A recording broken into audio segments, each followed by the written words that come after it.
Hey everybody! Welcome to Porn Free Millennial Podcast. I'm your host Mac, and we have a very special guest today. We have Tim Ebel, who is the author of the Time to Thrive publication. And Tim, your main focus is on, I would say, holistic health, and I would say giving no BS advice on how to, which I think you put in your bio, which is pretty cool. But I think what we're going to be talking about today is your relationship with food. hmm I think as you state on your publication, you used to be a binge eater, addicted to food, and Yep. now you help people through Primal Health coaching. So today we're going to talk about that because I think I talk a lot about porn addiction and breaking free from hmm porn prison. Uh, we actually talked to each other a few weeks ago. Tim was gracious enough to have me on his platform, and we actually both are survivors of the 3-day sardine fast, Yep. where you just eat nothing but sardines. So that's how we got to know each other. So I thought as we were talking last time, and allowed me to share my story, that there's so many different parallels I feel like between porn Yep. addiction, food addiction, a lot of things that cross over. And I know personally for me, I still struggle with food. I still feel like hmm that's a outlet for me where, hey, I'm not looking at porn, but I'm gonna eat a little bit of more ice cream late at night or open that hmm bag of chips. So I think part of this conversation too, or I'll be taking notes on how to, I think, adapt my habits as well, because we might be taking care of one addiction or one challenge, but sometimes, and I know for me, we offload that to something else that we maybe justify in our head, hey, this is not as bad. But Yeah. it might be causing consequences down the road that are a little bit different, right? So, with that being said, I'll stop talking. I'll hand it over to you. If you just want to introduce yourself, a little bit about your story, that'd be awesome. We can start off there. Sure. Uh, and I have to say, this beautiful painting in the background here, this is the rental apartment, so which came fully furnished. So just so everybody Right on. knows. Good stuff. The, this the sardine challenge that was and the reason I actually started that sardine challenge or wanted to do that sardine challenge is because it supposedly eliminates all food noise. And I don't know how it worked for you on that account, but it definitely did for me. There was by the end of day three, totally not hungry. And Yeah. I guess from the binge eating and food addiction side of things, that turns to be the sticking point, right? Is that you're constantly planning and thinking about uh, Mm, what kind of really tasty food or what where your next meal is going to be, and that's not just you know everybody's maybe struggles with that because even if you have a bit of a problem with food, you're never going to get away from it, right? sure. You have to eat. So, and we're surrounded by way too much food. But for me, it came from a childhood situation where we were really poor, and it's kind of paralleling your situation where were talking about porn when you were, I believe, 10 years old. Yeah.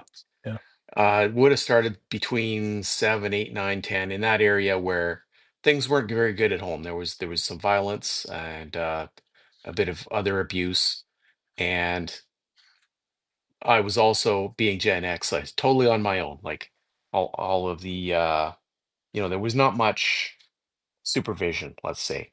So evenings, I'd get home from school and had a bad day at school or knew that things were not going to be good in the house, and me and my brother would just go straight into making whatever we could with extra sugar in it. Okay. There wasn't always a lot of stuff there, but you could always make a cup of tea or whatever and just dump like 5, 6, 7 spoonfuls of sugar in it. And that's kind of Mm, where I think it started. Is it was an escape method even back then, right?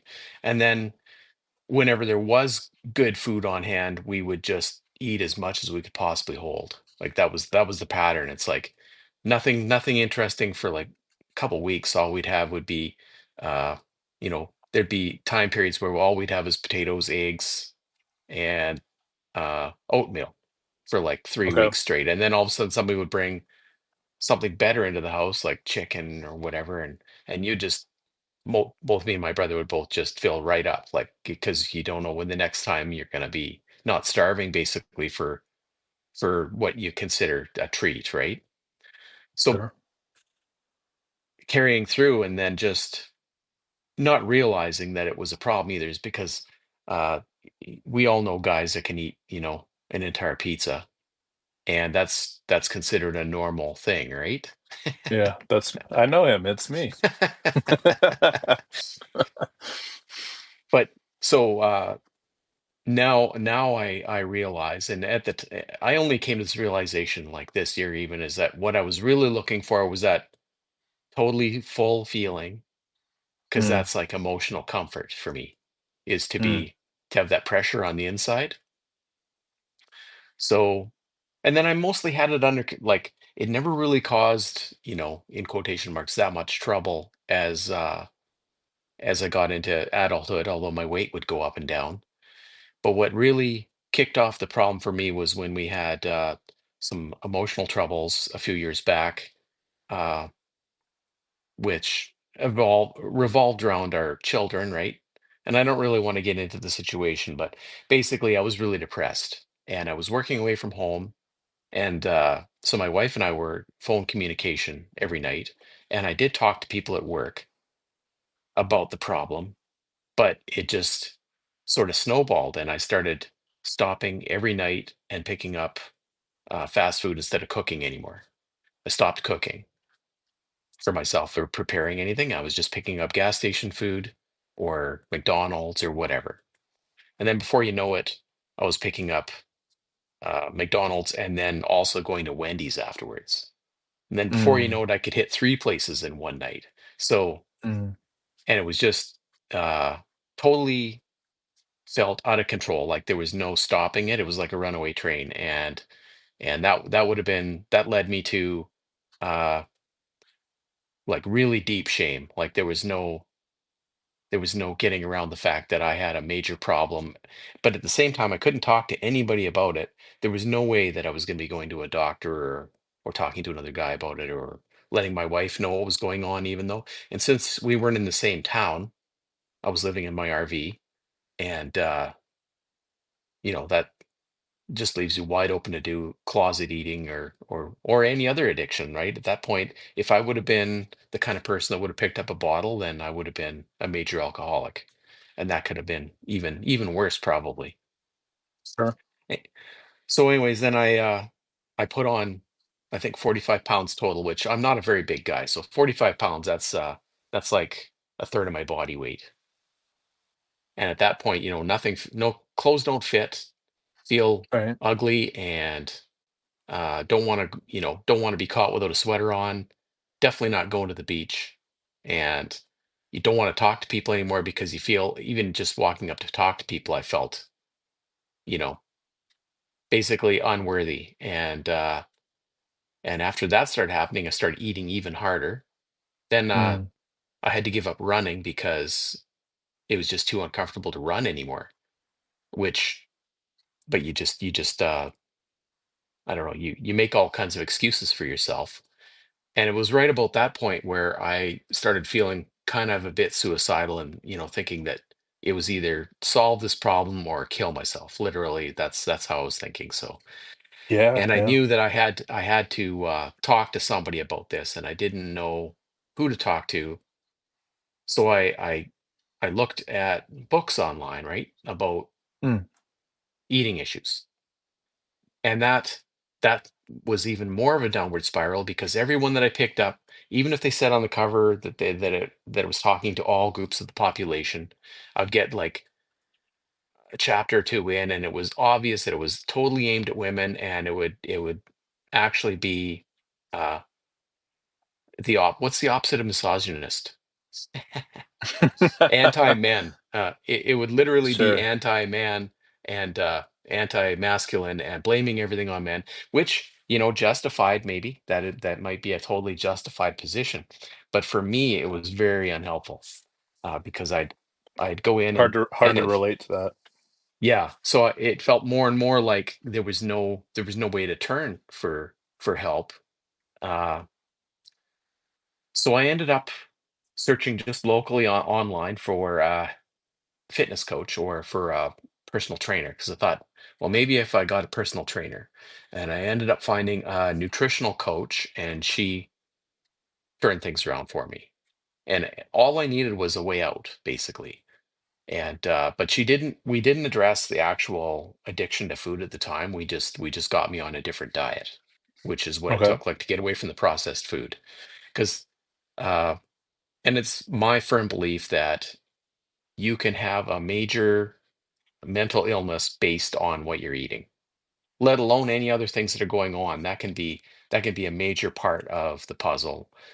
Maybe it's not entirely caused by it, but the processed food, it leads to all kinds of um, anxiety and potentially depression because you're in a hormonally imbalanced state, and you're producing the wrong chemicals in your body, and maybe you're basically poisoned. So it's going to be really hard to fight depression if you are eating the wrong food. That's my firm belief, and there is studies that back Yeah. that up now. Yeah. um, so yeah, turned my diet around, and I started looking at the things that the regular society messages that we get, and realizing that a lot of them were incorrect or misleading, and that they almost seems to be an agenda behind it to lead us to the situation I was in. Uh, yeah, and you hate to blame anybody for things, but the you can blame big companies for trying to make too much money and not caring about long-term consequences, for sure. So uh, specifically food companies that maybe they're bending they're walking the dark side of the ethical line, for sure. So um, it's taking advantage of people, and I was one of those people that let myself get taken advantage of for whatever reason. And I feel that food addiction can be as harmful to some people as any other kind of addiction, especially because, like, say you were addicted to heroin or whatever. It's totally not socially acceptable. So you can't just you can't stop at the gas station and pick some up. Like, you you have to hide it. Whereas food, um, it's readily available everywhere, and but at the same time, I would go to the grocery store, like, say I couldn't get my fix of whatever, and it was going to be hot dogs that night, hot dogs and white bread, or craft dinner or whatever. I would basically sneak into the grocery store like I was being watched, and buy the stuff, and sneak home again and eat an entire package of hot dogs and a loaf of bread. So there is something, as you mentioned, about the porn addiction. It's something that you have to keep hidden, right? It's not something that Yeah. you want everybody to know about. So yeah, that's kind of my story there. I became a primal health coach after I went through 6 months of coaching. I decided to take that up because I realized that it is just something that I really care deeply about, and that I thought I could help other people with. So I went ahead and spent the money on that and took the course and learned a lot of stuff. And that's a constant learning experience, right? Like, there's no end to the amount of stuff you can learn about nutrition, for sure, or about exercise, or any of those related items. Yeah. Yeah. And so when you're saying like primal health coaching, I've heard that term before. Can you help explain that to the listener, like what that specifically is, or what the focus is with primal health coaching? Sure. So I guess I kind of see it as the focus is on eating whole foods, and somebody recently, I can't remember where I saw it, just recently here, said that whole foods are foods that you need to cut up. So, which I've never heard that. That makes totally sense makes though. sense, right? So if you read any information about primal health, it's based on the idea that what we're eating should be minimally processed. Preferably, you're focusing on vegetables, and then proteins, and you're avoiding grains because grain is in most cases not necessary, and you can live totally fine without it, and it causes a lot of people trouble. So if you're limiting the grains, and then you're taking care of your microbiome, you're working on getting your gut health back in shape. You may use it's not necessarily a keto or carnivore diet, depending on what you want to do, but it is focusing more on, like I said, foods that you need to cut up. So whole foods, and salad is obviously a big part of that, and sweet potato and other things almost anybody would consider as healthy, right? Broccoli is definitely on the list of things to go with that.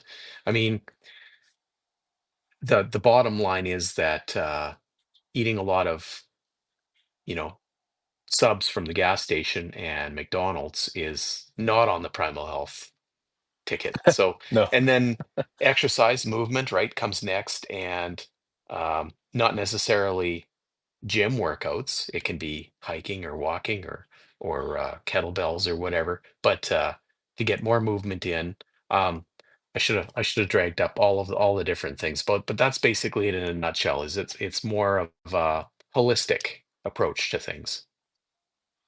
Yeah, And and talking. Oh, go ahead. Oh, go ahead. another big one would be eliminating seed oil or vegetable oil because that's an unhealthy fat. So, but go ahead. Yeah, I was going to ask you. So, with your personal story, you said something that really helped you was a getting with a coach, Yeah. someone that has expertise in the area, and then B, having a coach in combination with some sort of plan, some sort of something that's more geared towards you. So, what was necessarily like your uh, nutritional plan that helped you get out of that hole that you were in? Do you remember like the specific like Yes, foods you were eating and for sure. So I guess right away she she approached it with in a different style than I expected entirely, because she said, "Okay, so here's where you're at. What I want you to do is to add foods. We're not going to take anything away right now. We're going to just add things."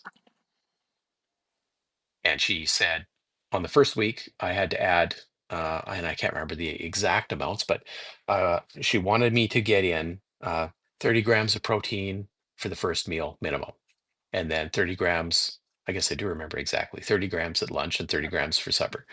And she said, that's what we're going to do for the first week. And I hope you can avoid sugar. If you're going to cut any one thing, cut out sugar, but don't worry about that right now. And she gave me a recipe for a protein smoothie that I could have for breakfast that had veggies in it. She was having me add frozen uh, riced cauliflower to it, which ooh, okay. sounds I've done crazy, that before. but you can't even taste it once you put it in there. Um, Yeah. so I was doing the smoothie every morning, and and then I was packing salad with whatever I wanted on it, basically for dressing. But then I was adding, whatever protein I could find. And my coach, she wasn't the Primal Health coach. She was just a trained nutritional therapist, I believe is the correct term. So she started me with extra protein for the first week, and then she upped the protein the next week. And then the following week, she started adding veggies. And she was adding a serving of veggies per meal. And what she ended up doing without saying anything was she squeezed out all the other stuff. Because if you're going to follow the plan, you got to eat this much protein and this much veggies. You just start having less and less room for anything else. And what it was Mm. doing by the end of the day was I was having trouble fitting it all in. And I was determined that I was going to follow the plan. And we were doing a coaching call once a week, plus texting and emails. And so she would send me a questionnaire, and I would fill the questionnaire out at the end of the week to say how I thought I was doing. And it's a very very similar approach to I take now, actually, um, because you first of all you've paid money. So you have something on the line, and that gives you a reason to care. If you think about something free versus something that you paid for, um, you care more about something that you've invested in, right? If you get Yeah, something for free, it's just a throwaway. So if you've paid for something, however, you've made an investment in that thing. And especially as a guy, I don't know if women are quite as determined about making sure that we get our money's worth out of something, but you're more likely if you made a payment, and especially if it feels risky or might hurt a little bit, that you're more likely to follow through. So I was going to get my money's worth out of this coach, and I made sure I filled out the questionnaire, and I was there for the call, and I tried to do everything she said. And of course you have times where you're going to not exactly follow through, but I did sure. my best. Um, so fixing that part, in a couple months I had lost a little bit of weight, but not a ton yet. But what it did was it gave me space to get my brain calmed back down again so that I could start thinking. Um, so that's what the food change did. Because I was having a reward meal once a week, which was whatever I wanted. So Mm, there was no pushing, like no elimination at all here. And I think that's a big key because there's less pressure then, right? Everybody reacts differently, but in my particular case, having no pressure other than I had to get these certain amounts of certain foods in. So I got my nutrition back, and getting your nutrition back, that means that your stomach starts working properly again, your brain starts working again. You start getting the correct hormones so that you can sleep properly, and everything starts kicking over a bit. And she did add uh, um, magnesium and melatonin at one point because I was having trouble with the sleep. So that helped. And I made it to the end of the 6 months, and I I remember I got on the call with her, and I told her that I was going to go become a primal health coach after this, as soon as I figured out where I could get the money from. So so yeah, and that's cool. that's where I went from there. And the other thing that I did was I force fed myself podcasts every day about the topic because I wanted to keep it Mm, top of mind, right? So um, you have to find some way to keep your brain thinking down the paths that you want, some easy way, right? That you got to make everything easy for yourself. So, so doing something like reading a book about the topic, or listening to a podcast, or watching a video on YouTube about it, that keeps it top of mind, right? I went out of my way to do that because I think if well, it's temptations, right? So you've eliminated a temptation by replacing certain things with those activities. And in my case, it would be having too much spare time at night because I mm. was sitting around with nothing to do, and especially where I was located at the time, be a quick walk down to the convenience store. So instead of doing that, I was watching a YouTube video about health or whatever, and or going for a hike. I spent a lot of time outside, outdoors, getting away. And I know you use that trick as well, right? Because of your, I never thought about it in the same terms, but as you talked about, your method is to go out in the public eye, basically, where there might be other people out in the open, and go for a walk, maybe take your dog in your case, or go fishing or whatever. But you're not just locked in a dark room somewhere with your own thoughts, right? So um, That's like the worst place to be, but we yeah, oftentimes find ourselves there, right? Where yeah, it's like there's a fuse that's been lit hmm, and it's about ready to go off if we just stay inside. Because like for food, right? Well, I guess if you don't have any food, it could be like, hey, well, looking at the car keys, maybe I should go yeah, drive somewhere or something like that. But instead, it's like, hey, we'll just get out and do something that you want to do that's yeah, healthy. Yeah, no, that's a great point. And you're up in Canada too. yeah. So I know it's beautiful up there. That particular summer, that most of the or spring and summer that this went down, I was in Kamloops in British Columbia, which that town is surrounded by hiking trails and little Mm. lakes and stuff like that. So I could, go for a 5-minute drive and get to an absolutely beautiful trail up on top of a mountain, and I spent a lot of time outside, in amongst pine trees and walking around. It's a little bit deserty there. There is snakes on one end of the town, like rattlesnakes, and on the other end there's bears. But you just you take care of yourself. It's a trail, so That's hey, that sounds like an adventure to me. yeah, You got to have a little danger here and there to that's keep right. things interesting. I actually prefer bears over snakes, so I stayed on the south end. Okay, you're more of a bear Well, guy. yeah, that's right. That's awesome. So you and Indiana Jones would get along pretty well. He doesn't like Potentially, snakes yeah. either. No. Got a comment in here from Danny McFarland, who I know you've talked to multiple times on your Substack.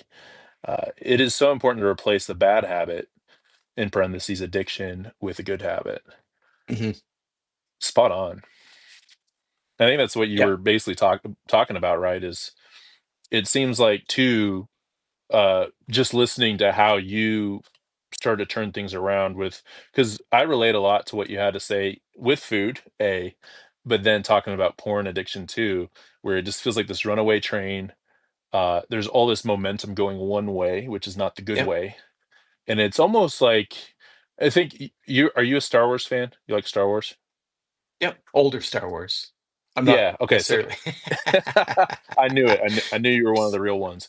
But I use this analogy sometimes, but it's like the Death Star, uh, in the New Hope, where they literally cannot escape the Death Star's gravitational pull Yep. because it's the size of a planet. That's how I felt like a lot of times with porn, with food, with alcohol sometimes as well, is once you get in the gravitational field of whatever this is, you start to feel like you're just being pulled towards this thing and that you can't escape it because Mhm.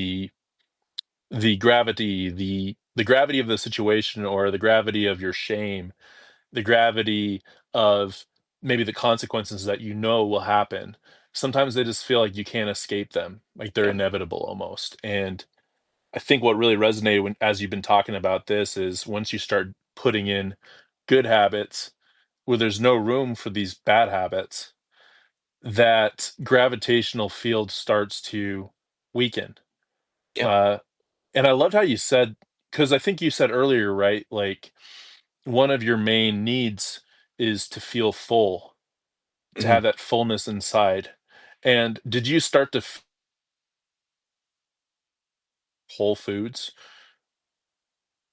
So in I a didn't way? realize I didn't realize that I was feeling that when all the troubles were going on, I didn't realize that was part of the problem. Yeah. And I was definitely, because she had me eating a lot of veggies. Like towards the end, it was like 350 grams or whatever a day. If you measure that out, that's a lot. Like that's a stack of Okay.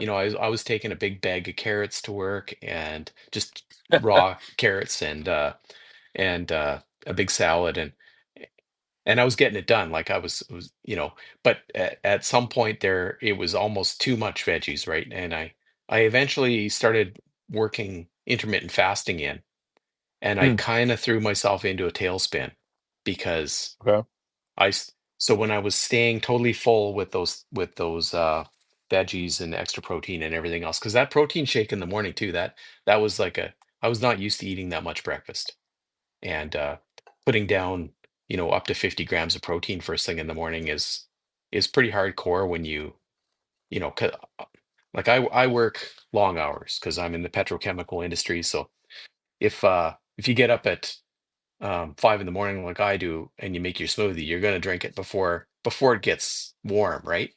So you got to get it in you before 6:30 at the latest. So putting that much food in first thing in the morning, I was full, and that was keeping me emotionally regulated, and I didn't realize it at the time.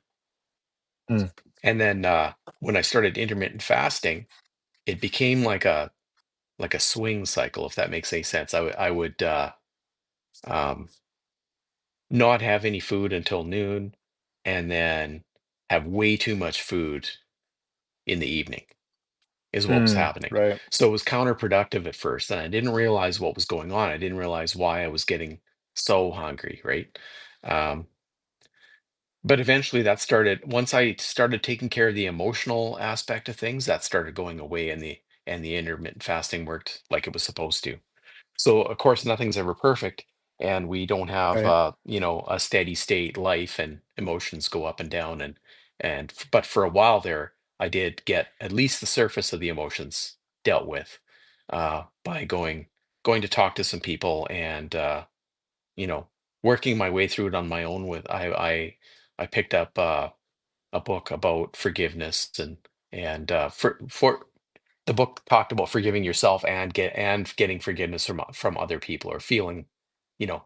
So um so I worked my way through that book, and that I did a whole bunch of shadow work, let's say, um which is never complete, and you dig up another nugget of suffering eventually. But um, y- once you get past a certain point, then you start realizing what it is that's driving you. And once you can figure out um, why you're doing things, you have so much better chance of counteracting it. So say I have a terrible day at work now, which everybody has a bad day at some point or another for whatever reason.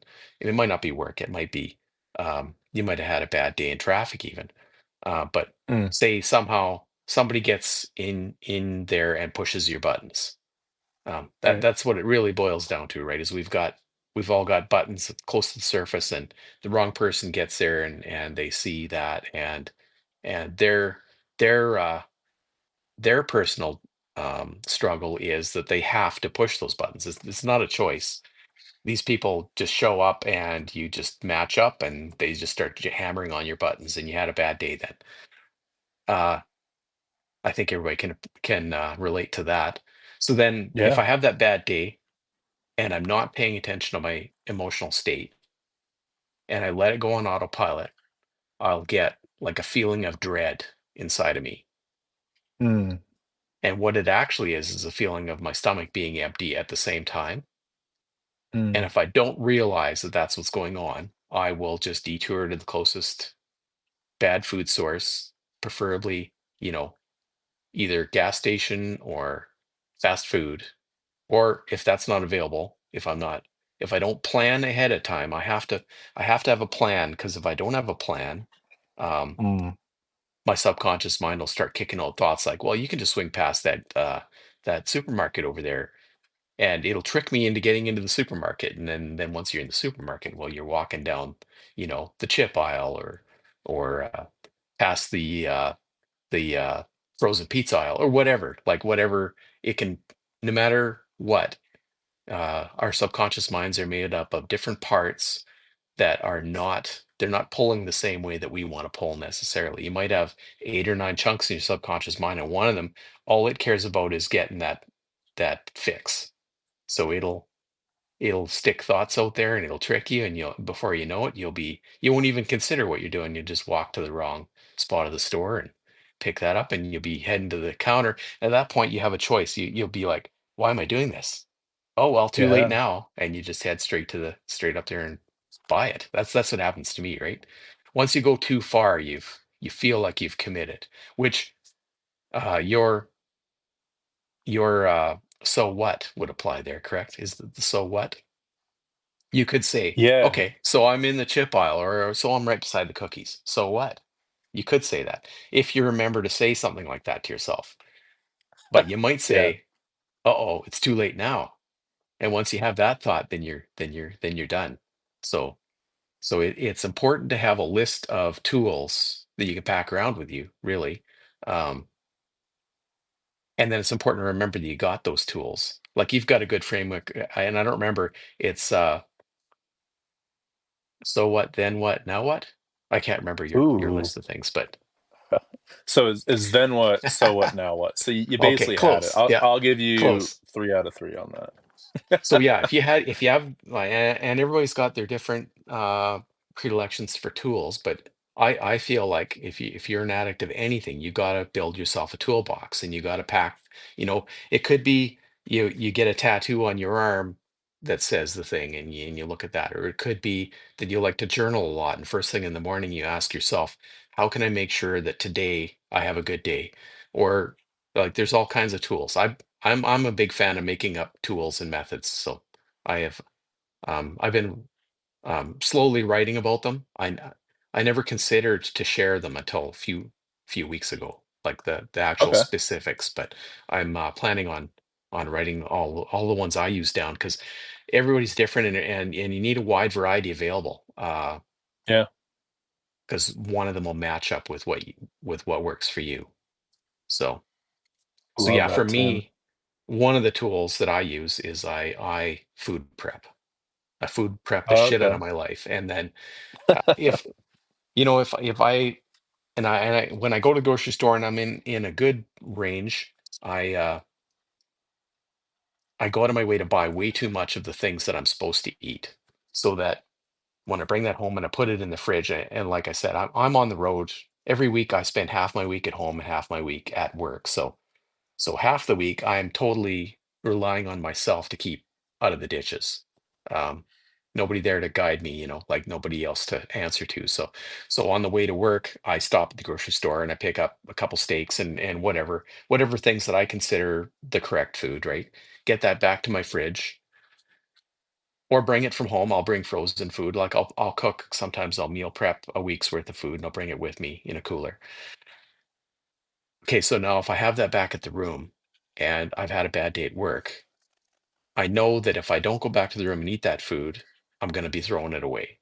So Mm, that's then that's a waste, right? And then I've just sabotaged myself. So I have to remember that. Like I still have to remember that I got the food at home. It has to be something I want to eat. Like you have to make it as easy as possible on yourself. You can't make anything that's like a challenge. It has to be like, okay, I've already made this decision and I've already got something I like eating. So there's no options to screw up, right? Like I've taken care of all the holes.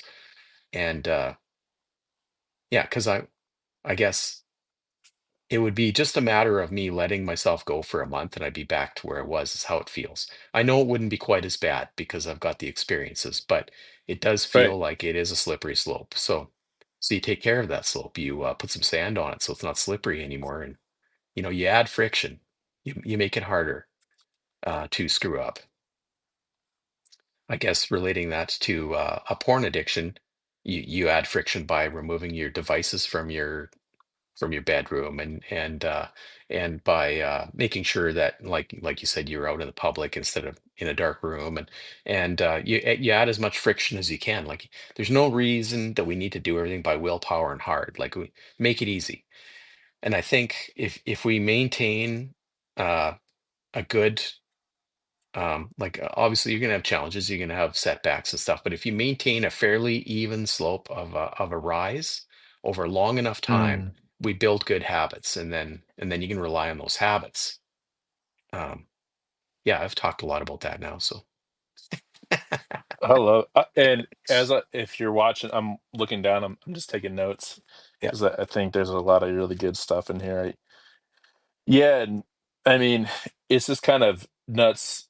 This is our second time talking, and I feel like as you're talking about your of food and building habits and having a toolbox, there's so much application, right, to porn or to other things that we might be struggling with compulsively that we know is not healthy for us. So I really love that because I actually I've had a few times actually. So we have a Bucky's in Colorado.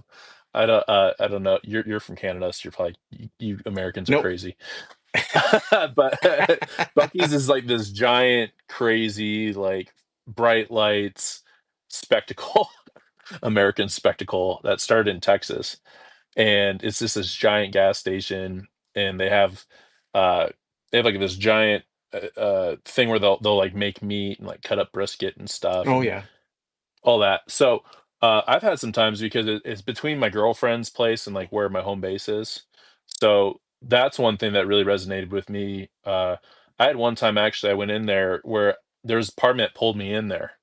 I ended up just walking out with some sparkling water Oh yeah. because Danny's like, stay away from Bucky's. Yeah, Bucky's will pull you in. There's a lot there. But I just want to share that because that was a win in my book because I remember I went in there and I just like started to look at the nutritional packages. Yep. Anytime I was telling myself, "Hey, you should buy this. It'll be really tasty." I'll look at the price of it, and then yeah, Asante Bucky's is the most American thing ever. That is very correct. Uh, um, uh, but you'll look at I would look at the nutritional label, and it would just be packed full of just crap, right? Yeah. And but it the way that I thought of it that resonated with what you said is you actually have to have that conversation in your head. You actually have to talk to yourself or include somebody else in that accountability structure. Like if you have a primal health coach like yourself, to where you're gonna have to be accountable some way if you, let's just say, end up getting something that you know Yeah. is not healthy for you, like a fast food burger, or you go to get some fries or something, right? To where you know deep down inside this is something that I don't want this anymore in my life. Like I want to either eliminate it or bring it to a point to where I have control. I have Hmm. self-control where if it does happen, it's not something that's going to happen that often. But I think that's different for everybody when it comes to probably a lot of things, right? But I just wanted to say that a lot that resonated with me a ton, and I saw a bunch of hearts going up as you were talking. So I think it's really resonating too with the live audience, which I appreciate everyone being on right now. It's awesome.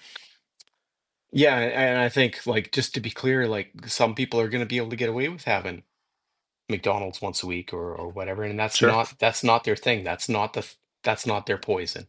This is my poison. Other people, Mhm. like, I can go out and have a drink. Nothing happens at all. I Sure. just go home then. I can have one drink and then not have another drink for 3 months. Alcohol has no hold on me. So, um, yet if I go to McDonald's and have a large fries, then I have 3 days of resisting temptations, like Yeah. massive temptations, and yeah. So that's where I think everybody needs to realize that I think everybody's addicted to something and maybe not even aware of it. It could be there any number of things. It won't necessarily be a substance.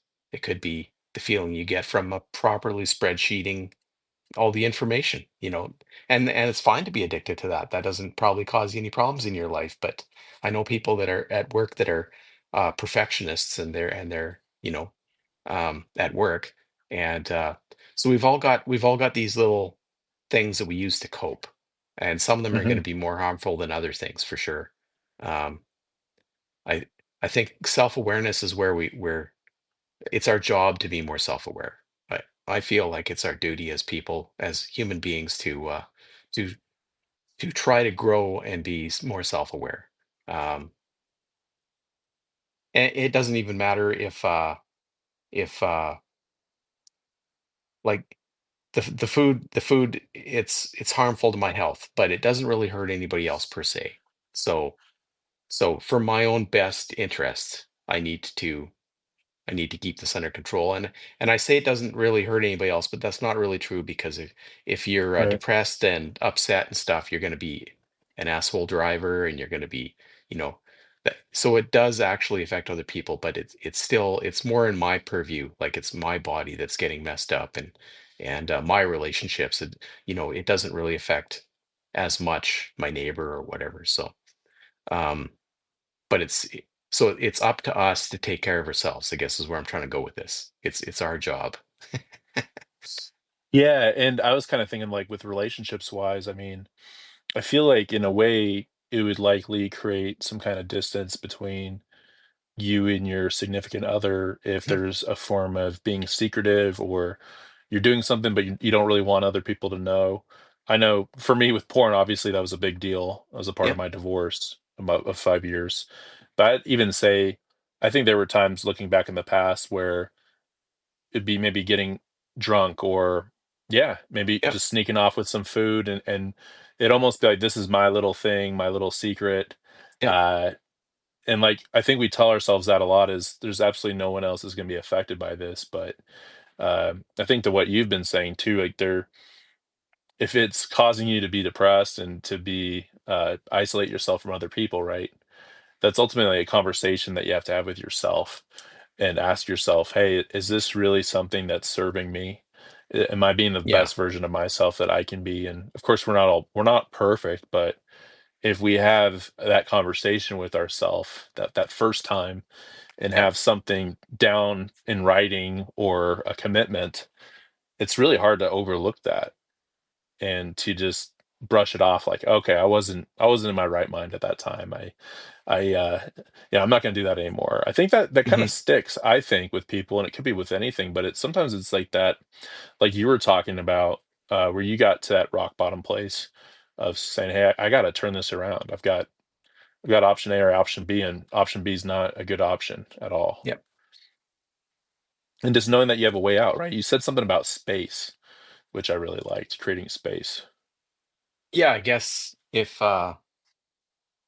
that's the thing with emotions can be like negative emotions can be crushing. Like you feel like there's nothing else. Like it absorbs everything about you is just focused on how you feel and how there's no way around this and you're trapped. And I think a lot of people end up feeling that for various reasons. Um, and there just seems to be no way to stop this situation or to get out of it, right? Um, it can be for any number of reasons you might feel that way. And when you're in that spot, you almost need a hand out. Like you can't get out of there by yourself almost. But if you do manage to find a way to claw to the edge, and you find, in my particular case, once the food got switched around, then the emotions calmed down, and yeah, it did give me kind of like a breather, like a calm spot where I could, Mm. like it's just like got through the storm, and sure, the mast on the boat and snapped off and everything, but at least the sun's shining a little bit again, and you can start bailing water, right? You're still not out of trouble, but at least you're not getting rained on anymore as hard. So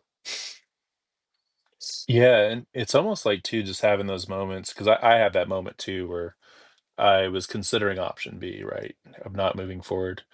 I think uh, I think when you get through that storm, it really changes your perspective on life. Mhm. And I don't know about you, but it it seems like the past 2 years of be closer to 3 now of getting to that moment where I was considering option B. I feel like life's just been different in a way of seeing things through different lens and being more grateful for just the little things, so to speak, and a sense of I want to take better care of myself, Yep. uh, because what my actions have consequences, not just to others but to myself, and I don't want to keep living my life this way. Uh, I think with your story that I really appreciate you sharing is just how you were explaining you started to kind of address that problem or that deep down trauma or what you're trying to cope with. Almost like you started to solve that or started to build that momentum maybe initially without even understanding how it all connected, but just by focusing on like simpler, hey, I'm going to start moving this into my diet. I'm going to Yep. start sticking with this, and it's like little tiny things instead of I think sometimes people like for me for sure looking back in life when I've tried to quit porn multiple times, it's almost like you're focusing so much on how big the mountain is ahead. Hmm. And really, it's like, well, you gotta take like a step toward the mountain first, and then another one before actually, being at the top or getting up there. Yeah, that makes sense for sure. Because you're not gonna, on day one, you can't aim too big of a chunk. I think that really applies to almost anything that we. It's so undervalued to take small steps and be persistent. It it's not something that we're taught anywhere or that anybody really talks about. Um, the value of tiny taking tiny bites out of something to eliminate a problem, right? We our society is all about quick fixes and instant millionaires and making $1 million in a year and all this stuff, and that's that we're programmed to think that way, but in it just doesn't work that way. It's just like you don't go to the gym a scrawny 16-year-old, and a year later you put on 100 pounds of muscle, like, uh, especially if you only go to the gym once a week, like it's just not it's not realistic. But if that same 16-year-old goes to the gym for a decade, then then he is somewhere. So persistence, it works in every area of your life, really. Persistence and small steps, and like aiming yourself in a positive direction. It only has to be just a tiny bit of a positive direction. And as long as you keep Mm, going in that positive direction, um, instead of uh, juking all over the place, like constantly going negative and negative and positive, then you get stuck, right? So, which is what I used to do. I used to do that all the time. Is that's the binging cycle, right? You know, mm. go hardcore and eat as much as you can possibly eat until you know you're basically almost putting yourself in the hospital, and then you know eat really healthy, what in quotation marks healthy, for a week, trying to counteract it. I was constantly doing that, uh, because that's diet culture. That's what we're trained to do. Um, whether some people think that it's all just women and men have nothing to do with it, that's what we're all brainwashed to think, is that, oh, healthy eating is steamed chicken breast and raw broccoli, and that's what you got to eat, like, totally flavorless food that nobody wants. That's so true. Insanity, taking the Uh, chicken skin off and throwing it away. Insanity. But anyways, that's that what we all makes me do, like. cringe thinking about it. Okay, so I don't. So this is a perfect segue because one of our audience members, Asante Logan, shout out to you. He's got great poetry. Definitely check him out. Shout out to him. But he made a really good point that I think maybe can lead into a different part of this podcast and conversation that I think will be really interesting to talk through. Is this more of, and you were just talking about this, how we're brainwashed to think a certain way culturally about food. I think it's such an interesting topic to talk about because literally, right? You were talking about it earlier. We've been like poisoning ourselves for decades without even really, it's like we know it, but we also are fine with it. Which Mhm. is, I mean, thinking about it, so I think I shared with you and the people that follow me, I was in the mountains with some friends over the weekend, and it was really interesting. We had this discussion about pop, or some people call it soda, or some people call it soda pop. What do you call? Do you call it soda pop? Is there a I different guess we call word it in pop Canada? up here mostly.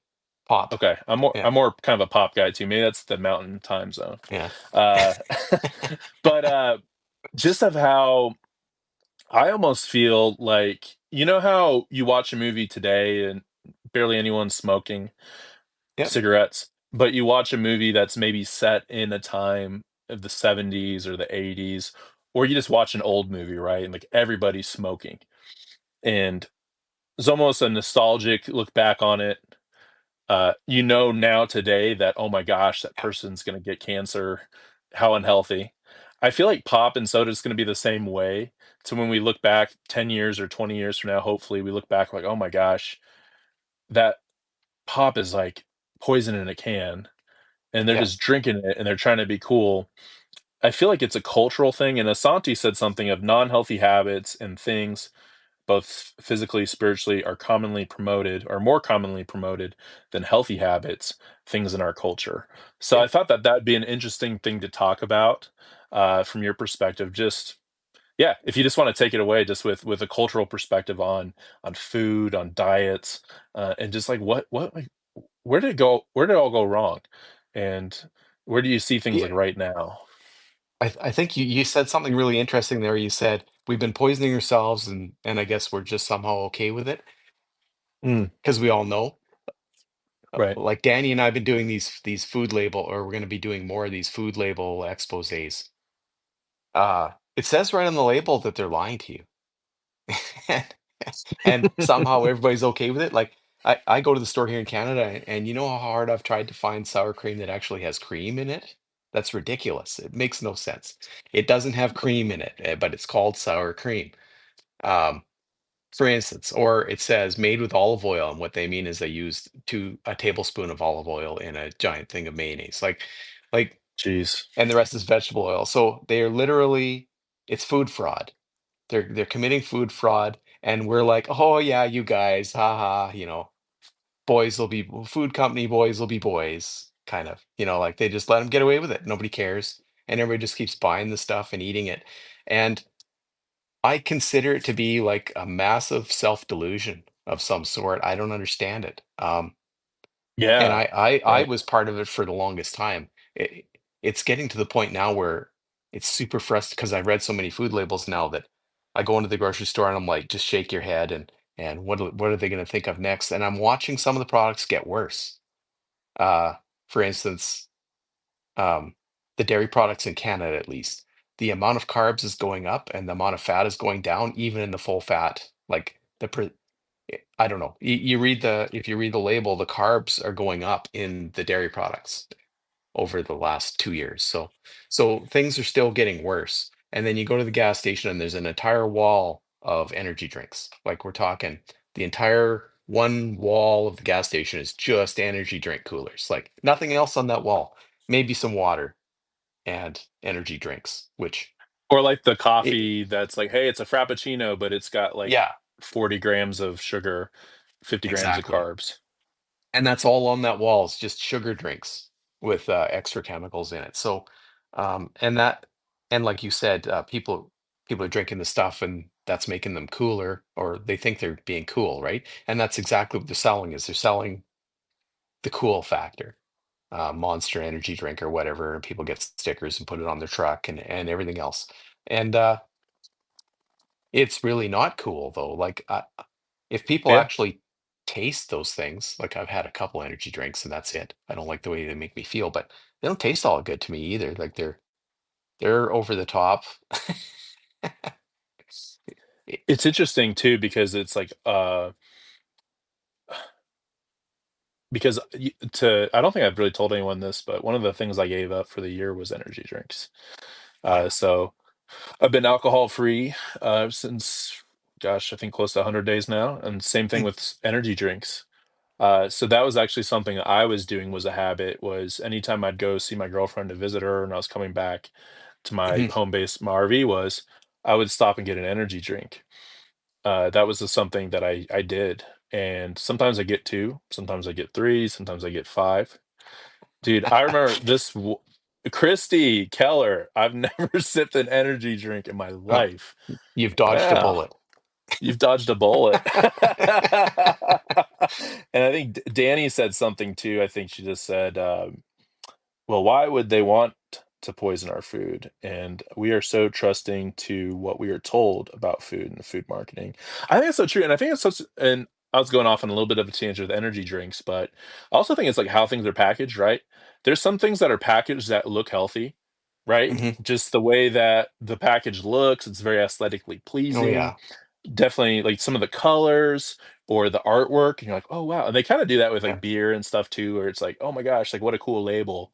Uh, and it's so interesting because not just a thing for adults, but I think more importantly, and something that pisses me off when it comes to my topic of porn, right? And I talk about, "Hey, I Yeah. got addicted when I was 10."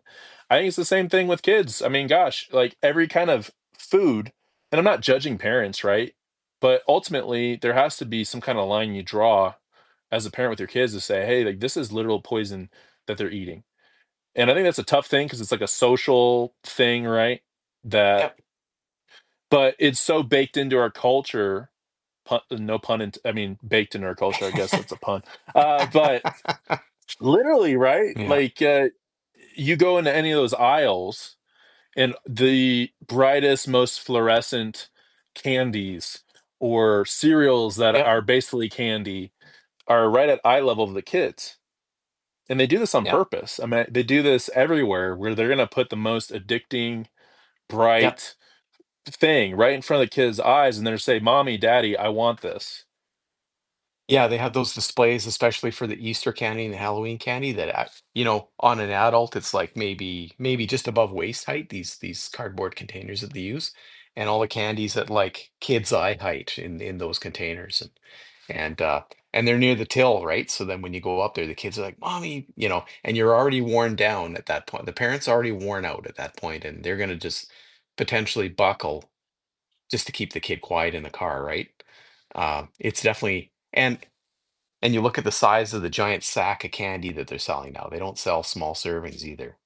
They Yeah, yeah, like the giant servings. I mean, gosh, ugh, I feel like there's so many things we could talk about, but what I think about too is you're talking about seed oils, and maybe you Mhm. could talk about that a little bit to the audience, just why they're so bad. But I mean, that's something too. Just I challenge anyone listening right now. Just go to just randomly pick any aisle in the store that's not on that periphery, because the periphery is Yeah, actually where all the Whole Foods are. Like, just shop the periphery. Don't go in to the deep end. But when you go into the deep end, I mean, just look at the back yeah, of just about anything, and there's some kind of oil in there, some kind of vegetable oil, and then there's typically corn syrup, high yeah, fructose corn syrup, and a lot of things too. So, do you mind maybe just with your expertise talking about those two things, vegetable oils and corn syrup, and just like why do they put them in there, and why are they so bad? And I don't know if you know why they put them in there, but they I, seem to be I have a in pretty just good about idea. everything. Okay, let's So go there. let's hit the seed oils or the vegetable oils first of all, because at one point Okay. that was a byproduct that they were trying to get rid of, and that's where they came up with margarine to start with. But the seed oils, um, they stay liquid and shelf stable for longer, like they don't go rancid as fast. And one of the reasons is because they're so highly processed. So, uh, Okay. but the seed oils, basically any northern climate plant is like the canola or sunflower seeds or those, they have to maintain the oils have to stay liquid at a colder temperature because they're from colder climates. Whereas olive oil is from a more equatorial area, right? And it's used to Sure. heat. And same with avocados. So their fats solidify if they get too cold. So Oh, they're no okay. good in salad dressing, for instance. Like if you take olive oil and you put it in the fridge, and olive oil is a healthy oil. Uh, but if you put it in the fridge, it starts getting chunky, like it settles out and kind of solidifies a bit. So imagine if you had that in your Kraft salad dressing and you stuck it in the fridge and then you pulled it out and it was solid. So they don't like that, first of all. The companies don't like that. And I can understand that point. So they like, if they do put olive oil in anything, they like to cut it with vegetable oil pretty heavy so that it won't solidify. Um, but they get the vegetable oil for nothing because it's a byproduct. Some of it is like and the other crops that they grow, such as canola or rapeseed, it's they just get such a high production of it that it's dirt cheap. So they want to put it in everything. And what happens is that your cell walls, for instance, are 80% cholesterol. So as you're eating the seed oils, your body has no choice but to build it out of whatever fats it's getting in. So the seed oils is what it gets made of. Your cell walls get made out of, right? Um, Hmm.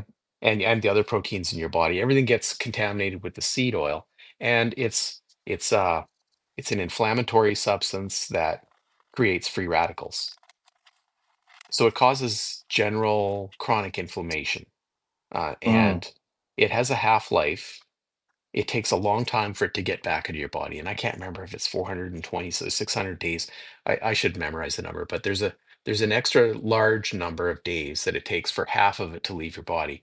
So that if you have a really seed oil heavy diet, you'll be loaded with it for 3 to 4 years before you get if you stopped eating all of it entirely and switched to just say olive oil or whatever, it would take a long time to get it out. So you'll be having inflammation problems that entire time.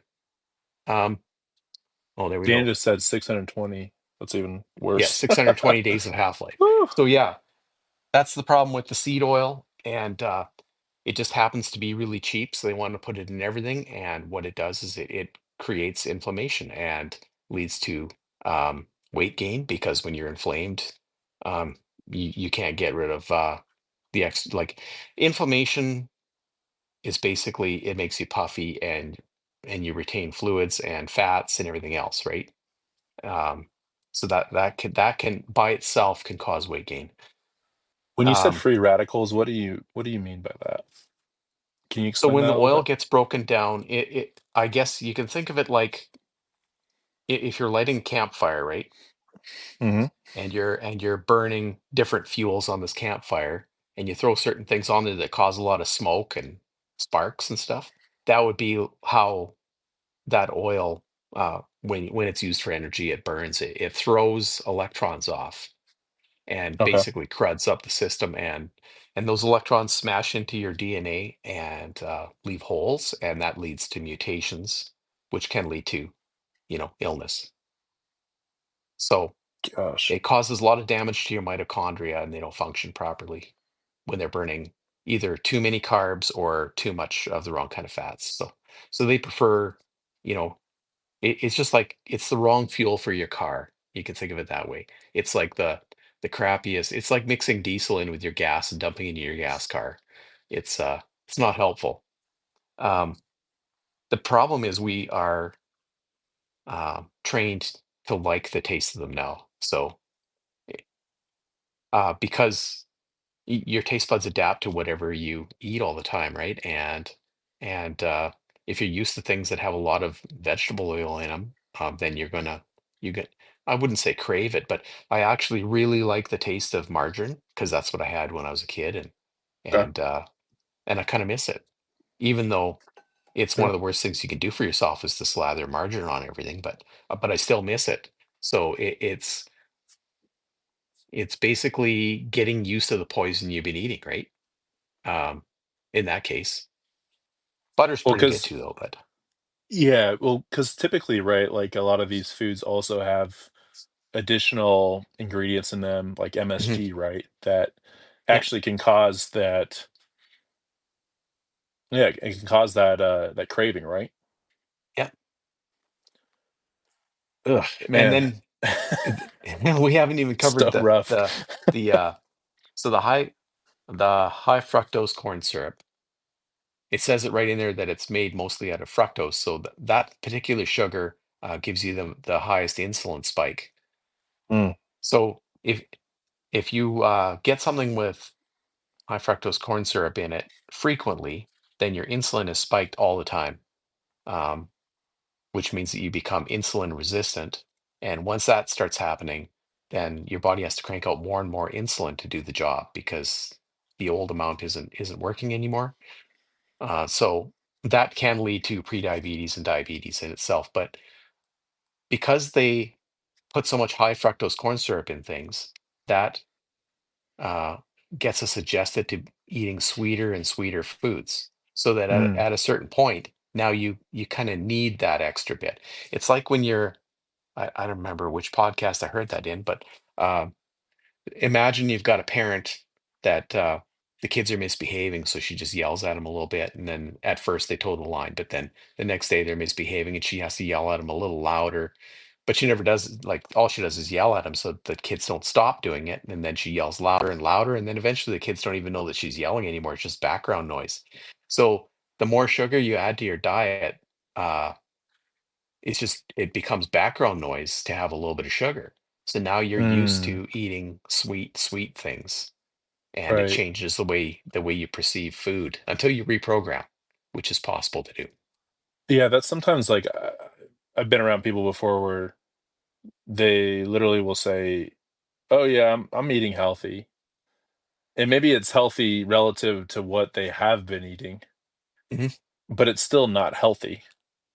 It's still not good. It could say, "Hey, instead of eating this high fructose corn syrup thing, I've moved to just eating pizza or whatever." I don't know. Yeah. Just it's like almost like you're shifting things, but you're actually not going to the root of it or having a full maybe awareness of what's truly healthy, what's not. And would you say with a high fructose corn syrup, is the reasons for putting it in similar, you think, to the seed oils where it's a something for them to reduce their margin? These company, I feel like that's typically Yeah. most I time that's the answer, probably to most of I these think things, so. right? Well, and they've done lots of studies, and the food companies have paid for these studies where they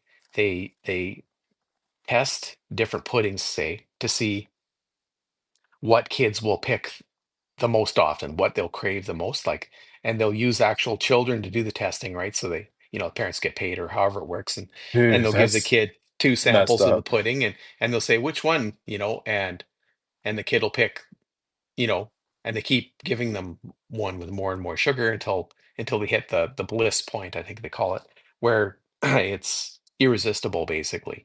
So they've chosen the amounts based on what's going to sell the most product and be the cheapest at the same time.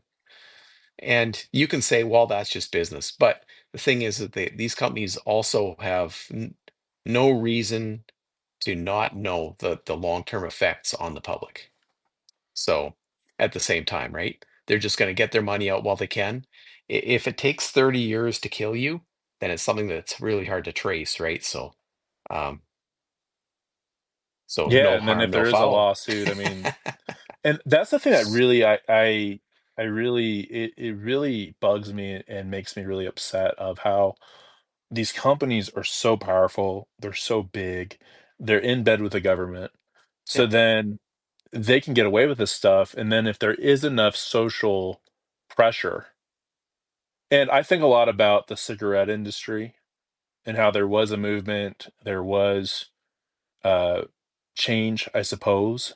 But Hmm. I don't know if you know this. This is some kind of, I don't remember where I heard this from, but let me know if you've heard this before. But I'm pretty sure that there was many executives during the 80s and the 90s from big tobacco that moved to big food, I and had that I had read that somewhere, yeah, that that's the case. Yeah.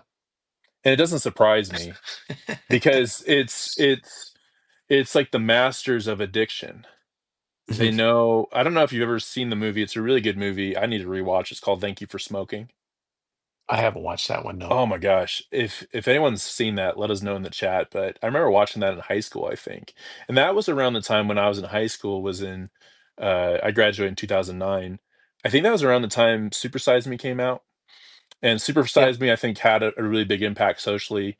Well, we're I would say it did something. I mean, I think the funny thing about it all, and let me know if you agree with this, but it's like we get really upset, we do something, and Yeah. then it's like a few years later, it's like it gets like worse or more embedded, just in a different way. Like you Yeah. could say with cigarettes now, we have vaping, Yeah. which you could argue maybe that's just as bad potentially with how that gets into your bloodstream and affects your DNA. I've heard things about that. Uh, so it's almost like these companies, they get caught red-handed and maybe they do have to become accountable, but then they'll just shift over to something else. And I think with food, it's a huge thing, right? Because this is literally what we're putting into our bodies. Hmm. This is Yeah. literally It's what your what, body's made out of. right. But it's so crazy because it's like, what a concept. What a it's like I mean, it's almost like where you're Aristotle saying these truths out there, and people are like, "Oh wow!" But you think about it, like, yeah, duh, like it's what you're putting in your Yeah. bodies. But if you're programmed since you were a kid to be addicted to sweets and to candy, things that are bright, things that Yeah. are tasty, I get it because I think once you've been addicted to something and you break free of it, you see things differently, right? You Hmm. see, and that's where I see food in my personal life where I still struggle is I can see it. And then I'm like, okay, I'm making this knowing choice now to go to the fast food or to do this, this, and this. But I think it's a program thing, right? Like it's something that happens early on, and you're talking about it in your life where sugar became such a ingrained Yeah. staple, right? But that's wild. So sorry, I went off a little tangent there, but I thought that'd be an important thing to bring up to the audience is that I think a lot of the people that were in big tobacco are in big food. Yeah. And Danny just confirmed that there. She says that's true. Philip Morris bought out some big food companies. So Yeah, yeah, and then like you were saying is that they fund a lot of the studies. yes, the place that the studies take place in is not specifically uh, paid for by the food companies. However, they have access to all those studies, and if they pay for them, they get the results sooner than other people. But the thing is, we can all get a lot of the data, but it doesn't seem to make any difference. Nobody seems to care. Like they just, human nature, I guess, is a funny thing, right? And Yeah. like you were talking about how at one time we used to all uh, every movie, every show, every book had smoking in it, and you hope that maybe that'll happen with food, and maybe it will. We'll see what happens. But like you said, maybe we'll just switch to some other addiction of some sort that we haven't thought of yet. Like for instance, our phones. Oh, So I mean, gosh, I mean that's the ultimate one is our phones, I think for sure. yeah, I mean, I think that's like I think human beings as a species, the trajectory changed with the introduction of the smartphone combined with social media. I think that's when we completely started to change as a species, start to move in a different direction with things yeah, because it completely changes how we interact with the world. Yeah, Christy, literally everyone. Yeah. And I think that's what we're starting to find out more and more, right? I talk about porn addiction. I think that's a thing that many people struggle with, yeah, especially and men, that's right? it's a hidden one too. I'm sure it's highly prevalent. Highly So prevalent, something you don't want to talk about, something that does have 16% of consequences. women apparently have a problem with it.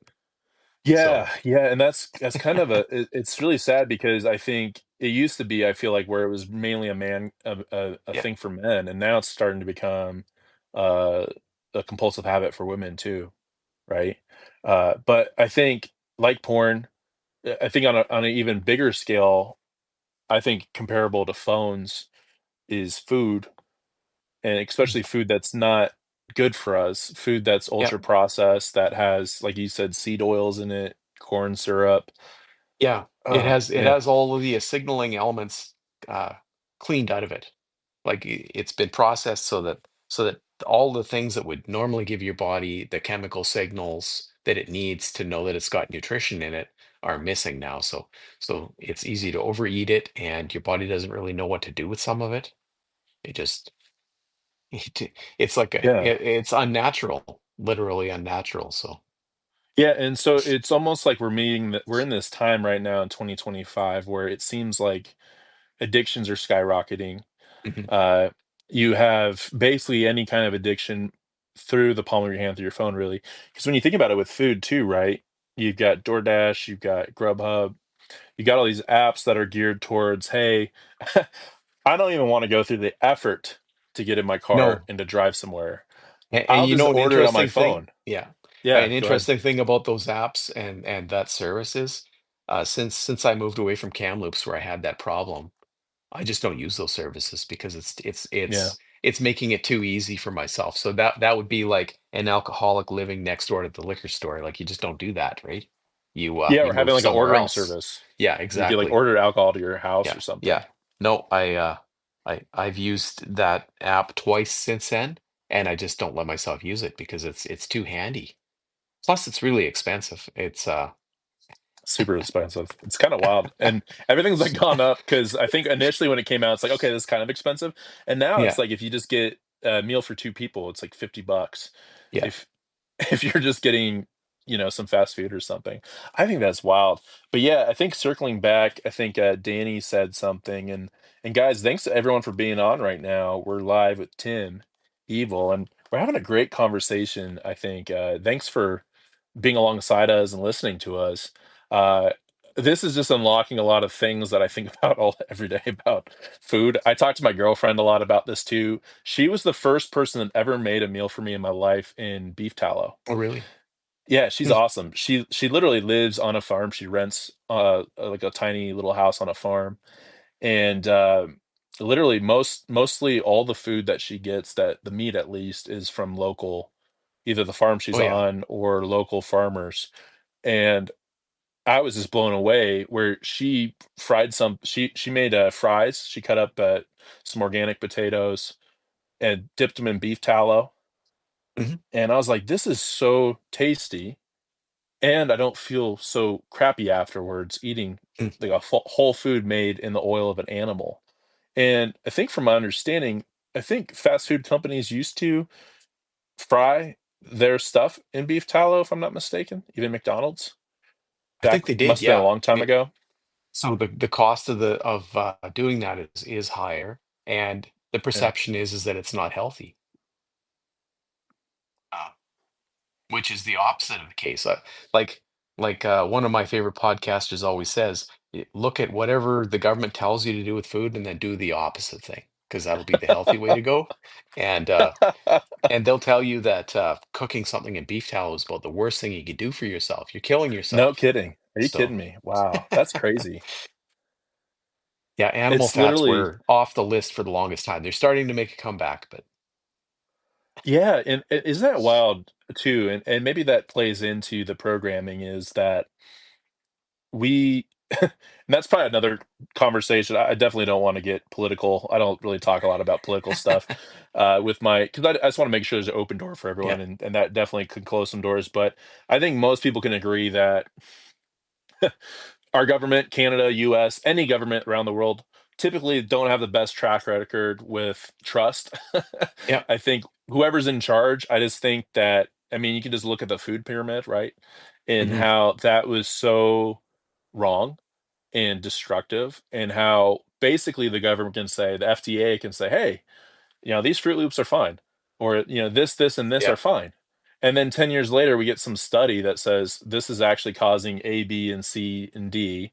And we have big pharma then is totally at the end of this, the Hmm. conveyor belt of just, hey, like let's hand out a prescription for this. Let's give a prescription for this. I think Ozempic's the big thing now. It's like, hey, Yeah. and I think you did a talk about that too, where I think it can help people for sure. But now it's just being marketed almost as, hey, if you're overweight and you're struggling, Yeah.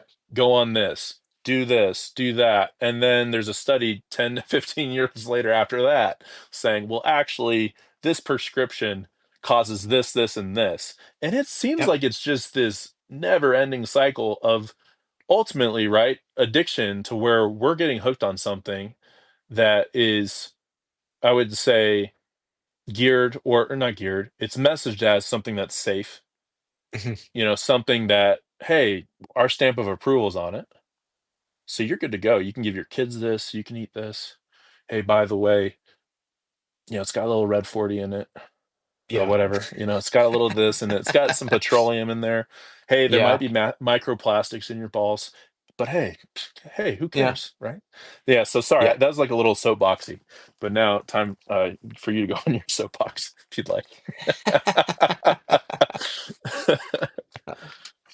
Uh, It's I wild. don't know. There's so much stuff there, and let's just talk about the Ozempic for a second. So Yeah. yes, that can help some people, um, and everybody's got to make their own choices about that. Now I think about what would have happened if it would have been so prevalent when I was having my problems, because Mm, it's marketed as something that quiets food noise. So what would have happened if it would have been available when I was desperate? I probably would have made myself go to the potentially made myself go to the doctor and got on Ozempic, and maybe that would do the job, maybe it wouldn't. But what it would have done is it would have been, in my opinion, a shortcut.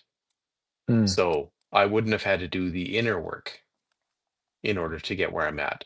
So maybe everybody isn't capable, like everybody's in a different place in their lives. And at that particular time, I was in a place to do that work. I had the resources to find some way to get it done.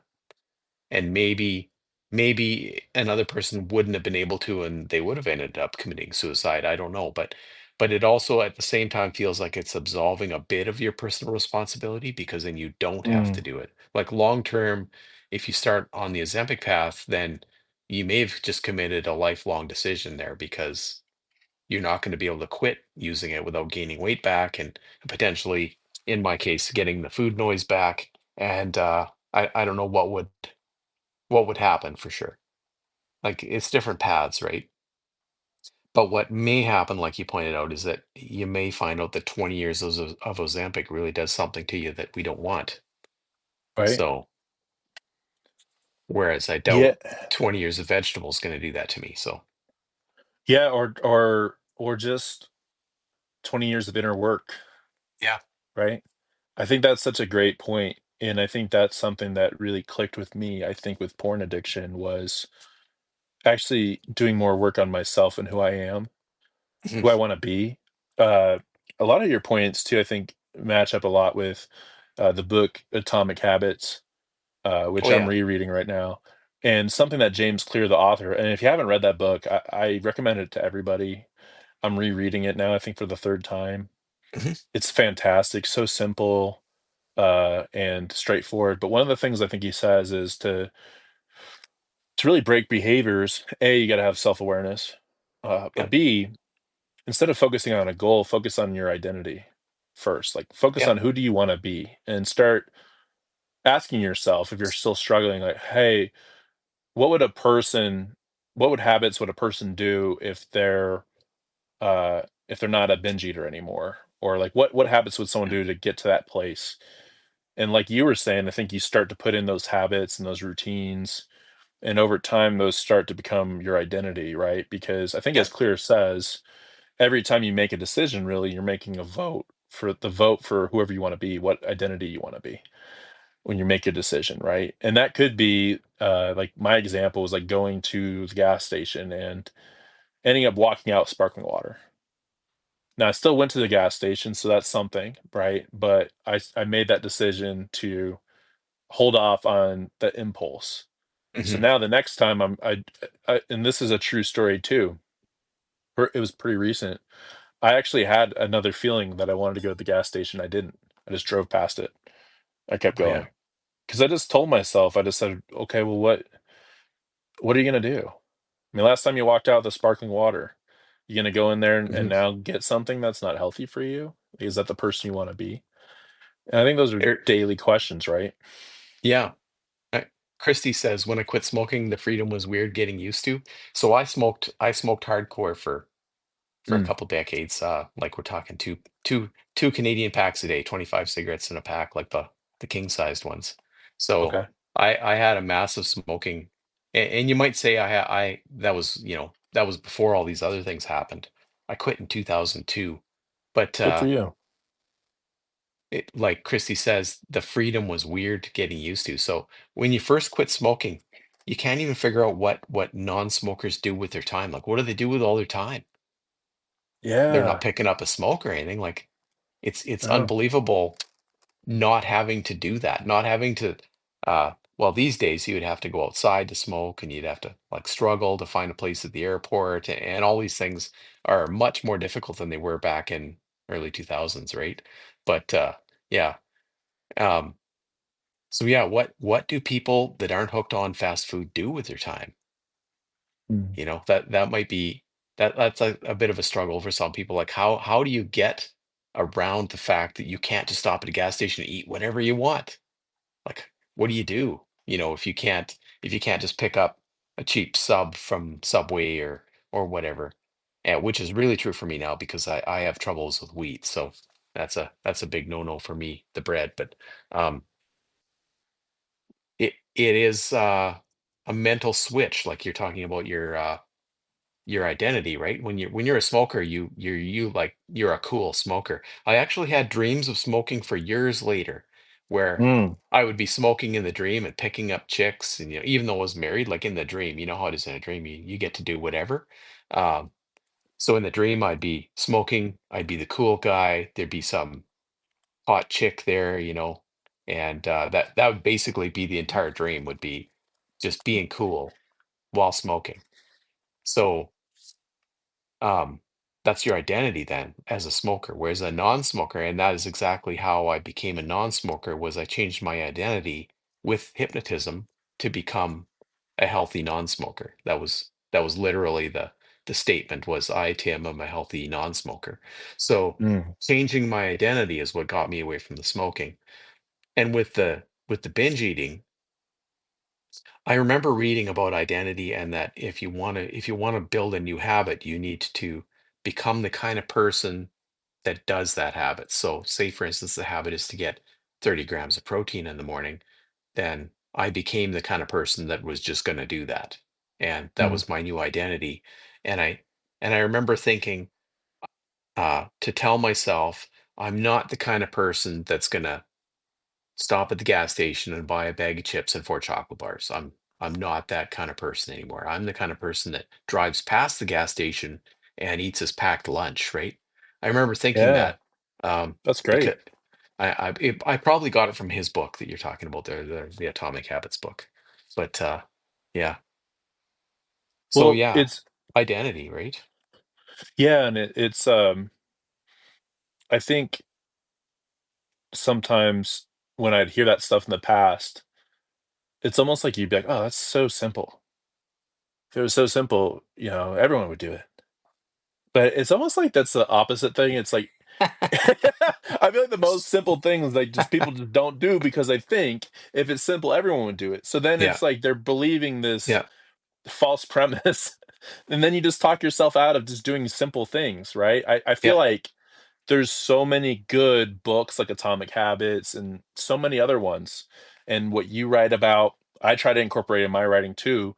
It's just simple things. It's Hmm. simple habits, but like you said, I think the hard thing that we have as a culture is persistence. Yeah, It used to be a thing, I think, probably past generations.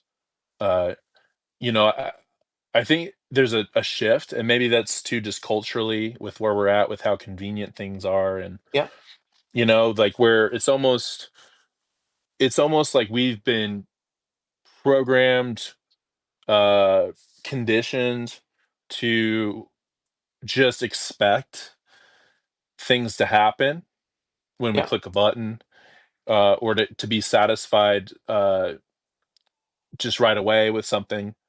But Hmm. then I think what we often find is there's just some emptiness there. Yeah. That just getting what you want when you want it is actually not sustainable. It's not healthy. Hmm. So it seems like it's like this cultural zeitgeist that we have to where, like with food and with just everything, it seems like it's just right in our face. And it's not the good stuff, it's the unhealthy things. And Yeah, you have to like opt out of it, you know? for sure. Y- I don't know if you know Kyle Shepherd on here. Um, Yeah, yeah, yeah. Yeah, I listened to yeah. you guys talk, So I think a week or two yeah, ago, I think. and he's big on causing yourself a little bit of friction, like to make yourself grow and become more flexible mentally, Yeah. and physically.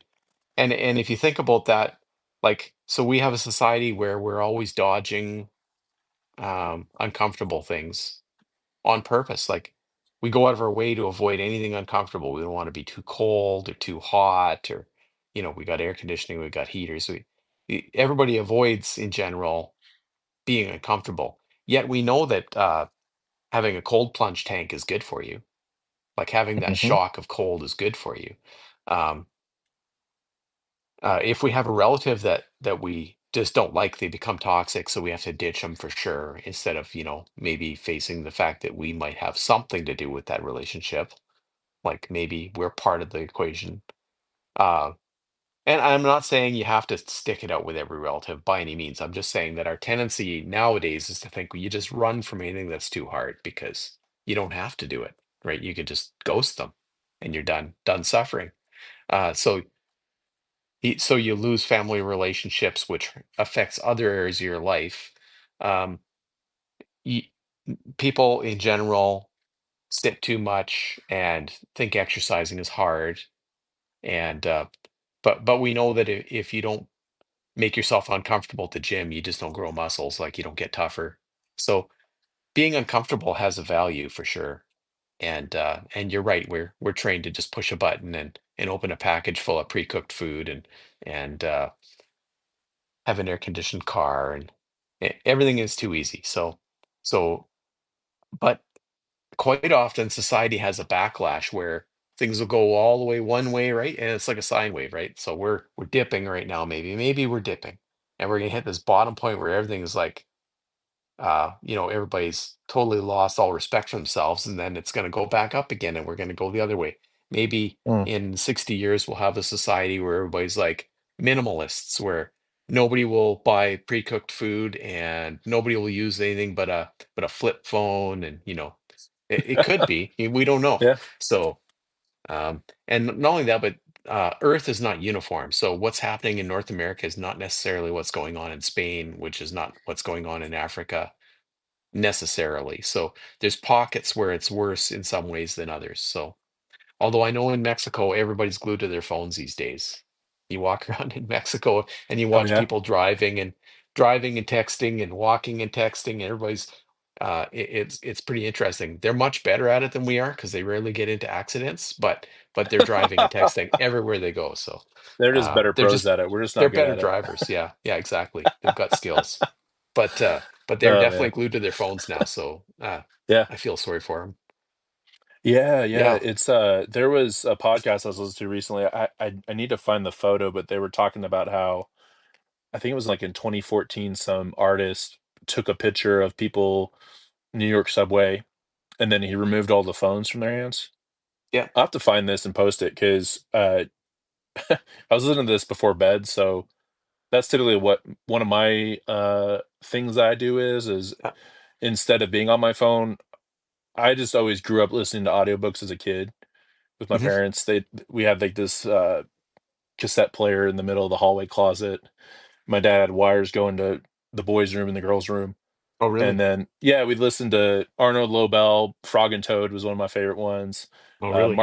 Mark Twain short stories, series of unfortunate events, Harry Potter. There's just so many things that we listen to, but that's kind of why I love like audiobooks. So I say I'm rereading Atomic Habits. I'm re-listening to it. Oh, Some that people on that Substack counts. might throw me in jail, but I still think it counts. But Yeah. anyways, I like audiobooks. But basically what they were saying was yeah, like there's this artist took this picture and it's basically just everyone like looking at their hands and their heads Yeah. are craned down like this. And I think that's as we go, I mean there's so many artists that have done things about it, but it is interesting like you talk about because I think that parallels the human experience. And I know for me like being a product of culture, it took me hitting rock bottom multiple times to start to actually change my life and to root out things that were, I'd say, contaminating my soil, my garden, Yeah. right? And like you were saying, that makes a lot of sense to where as a society it's probably very similar, right? Because I think things that we do in our individual lives can be reflections of society at large or whatever the zeitgeist is. And Hmm. it seems like what you talked about, which is funny, it's almost like pretty much do the opposite of what mainstream culture is doing. It seems to be sometimes the Yeah. prescription. Now that's not for everything, of course, but I think for a lot of things, I think a lot of people are starting to realize and resonate with just being more minimalist. Like I had a note on Substack that went pretty, it got a lot of traction. Was Duncan Trussell, who's a comedian, was just Hmm. talking about how some fool out there in the middle of nowhere, some poor fool is probably completely oblivious and blissful, not knowing how angry or worried he's supposed to be, basically. Yeah. Yeah. Basically, because not knowing how poorly he was doing without that phone, I think, or something like that, wasn't it? Yeah, I I think the remember context of seeing that it, one. Yeah. yeah, it is whenever he's on, he's pretty cool like mind. Mm. I really like listening to him, but yeah, I think my takeaway from it is uh yeah, like we can have bliss in our lives and we can disconnect. Like we can live life without our fast food.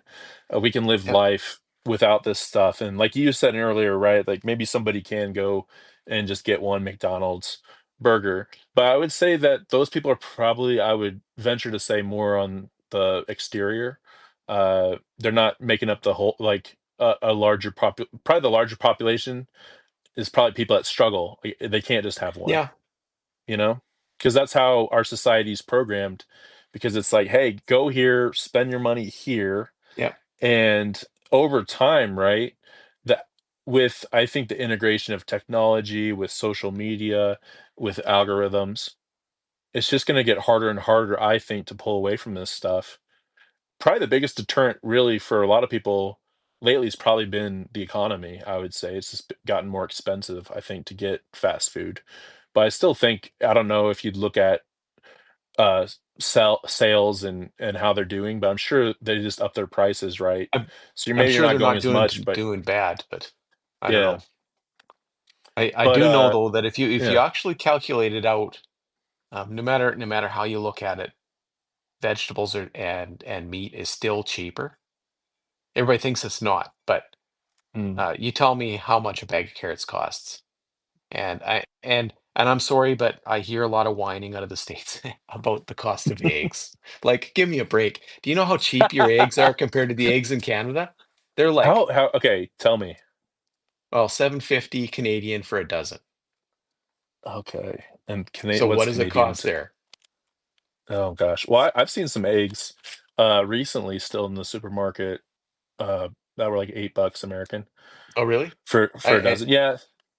Yeah, So, there's but you some. calculate It that goes out now down. by the egg, so that's Yeah. it's not that expensive. How many eggs you can eat in a day? Like, if you topped out and you ate as many eggs as you could eat, you couldn't eat a whole dozen, right? Not unless there was some bet. Yeah. So you could live off of that amount of food. You could live off of a dozen eggs. $7, $8. Is Right. that an expensive day of food? I don't know. Let's buy No. some chips and pop instead and see how much it costs. Well, that's really interesting, right? Because we haven't really talked about it yet, but I think that, fast food is not really that filling or No. if or a bag of chips, right? Compared to I did carnivore last year and I lost let's see, I think I lost like 18 pounds in 3 months. Hmm. And part of I think what I experienced going through that was how satiating a steak is. Like I wouldn't if you looked at the amount of calories I'd eat per day, right? And just my portions, it really wasn't that much. And I think that's probably why I lost a lot of weight. But and then just restricting things coming in. But I think what resonated with me in doing that sardine fast that we did, and it Yeah. really not even did, we survived it. I mean, that's a big thing. We were survivors of the sardine fast. Yeah. We're always going to be, Tim and I have a bond, not just because he's a cool dude. And I really think uh, your content out of anybody's on Substack makes me laugh the most. Just Tim had some note about if you're like in a really uncomfortable situation or you can't muster up the courage to like I don't know be social at a family event or something just to stand like with your hands at your hips like Superman or Wonder Woman Yeah. for like what was it 90 seconds. That just cracked me just picturing it was just funny because I think you always aim to provide encouragement to people but you do it in a way where you add in humor and your own style to things and you're really good with memes too. You have a strong meme game, as the kids would say. That's Uh, years of collecting there. you're meme curator. But what was I saying? I got a sidetracked, but I think I was talking about the sardine challenge, and I was doing that. Uh, Man, I felt like the satiation level with sardines was amazing. I mean, I think you get those little cans of them, right? Yeah. And I think the first day, I think I had like 5 cans. Second day, I had like four. I think the last day I might have had four or three. I remember the second day, I didn't eat till like 2 o'clock in the afternoon. I normally try to intermittent fast, but I told myself like don't eat unless you're hungry. And it took me Hmm. until 2 in the afternoon to eat. And that was just from some cans of sardines, which if you talk about like you were talking about on a financial level, really not that expensive. No. And like I like carrots, for instance. I just cut them up and take them to work, and they're pretty filling too. Like, there's all kinds of things that people wouldn't consider eating if they say, "Oh, McDonald's is cheaper," but did they buy a giant sack of pasta and a thing of, like, there is foods that are not fast food that are at least slightly better for you. Um, you know, you can get rice and fish, or there's all kinds of things you can do.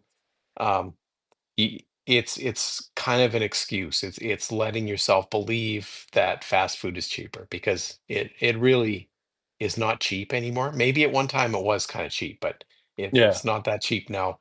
I don't know what I think the last time I paid attention to McDonald's, uh the burger and fries was something like 12, $13, uh yeah, that sounds accurate. something like that. And so that's not all that extra cheap. I don't know. It's And not things are free for smaller. sure. Yes. Th- Yeah, things are That's the definitely crazy smaller. part about it. I think my first inflation story had to do with Raising Cane's chicken. It's a chain in the States, and they have this thing called the Caniac, which is like six chicken strips or whatever and fries. Long story short, I think initially when I was in college, that thing was like $10 maybe, Oh yeah. and today it's like $17. It's like, and then the chicken strips aren't even as big. So Mm, I don't know. Maybe that's a good thing overall because, and again, I don't know. They're probably doing just fine, fast food, but it seems to me that people may start questioning that and saying, okay, the the food is more expensive. I'm not getting as much of it. yeah. So the premise that this was a good deal to feed my family, which I think is definitely something that people, I know my family for sure, we'd stop by McDonald's, or my grandparents' house, they would always just have like cheeseburgers, hamburgers, right? Oh yeah. And back then, you could buy like a bunch of them. But now it's like if you did that and you did that on a regular basis, you probably find yourself in some credit card debt or something just for Yeah. stuff that's not even sustaining your family, I mean, I guess it's still probably cheaper than a sit down restaurant potentially, but which is even more, depends which on is where you crazy. go. Yeah. Like because they manage to crank the prices up everywhere there. So and I can't really blame them at times for how much Sure. it costs when you have an actual waiter or waitress. But yeah. I I think people just need to think about um, beyond fast food, um, what is in the food, right? Because even if you don't buy fast food, you still might not be eating healthy. So just thinking about what it is that's in it, right? We we don't even consider what it says on the fast food ingredient labels. We haven't even looked at that yet. Do they have Like, labels? well, no, that's the thing. I'm sure you can get the information. However, we haven't looked much hard at it, right? Uh, so if we're worried about what's in a package of noodles from the store or the sour cream, like who knows what's on in in a Whopper or whatever, right? I don't know. Yeah, no, that's a great point. So this begs the question for me. Okay, so we've talked about vegetable oils, we've talked about uh, high fructose corn syrup. Yeah. Okay, now we're gonna complete the trifecta. Diet Coke, Diet Oh yeah. Pop. Can you talk a little bit about that? Because hey, Tim, zero sugar, 0 calories. Come on, it's healthy. Well, I heard a really good explanation of why you might gain weight based on uh just if you're drinking too much diet pop. Okay. So your body doesn't know the difference between fake sugar and real sugar as far as the taste goes, right? Like sure there's no calories actually in the diet pop. However, your tongue still thinks it's getting something sweet, right? Your body thinks it's a sugar. So what happens when you eat or drink sugar is you release insulin, right? Uh, Mm. that's what happens. So if you drink um, regular pop or diet pop, either way, your body's like dumping insulin into your bloodstream. So when you do that, then your body's like, okay, sugar's coming in. We got to get the insulin out there. Let's get it out there, right? So it dumps the insulin in, but now all of a sudden there's no sugar, and your body's like, wait a minute, now we got all this insulin in the bloodstream. What are we going to do? So it gets on the horn and it gets craving going, so you can get that sugar in there to get rid of the insulin. So now Mm. you're extra hungry. You had your diet pop, but now you're going to eat 3 times as much food because you got to get sugar in there to reduce the insulin now. Because otherwise, how do you get rid of it? So your body's got to lower it back down again. So it orders up some sugar. So you'll eat more fries or whatever. So it's known that people that uh, use a lot of diet pop end up eating more. It causes cravings, and that's the pathway for it.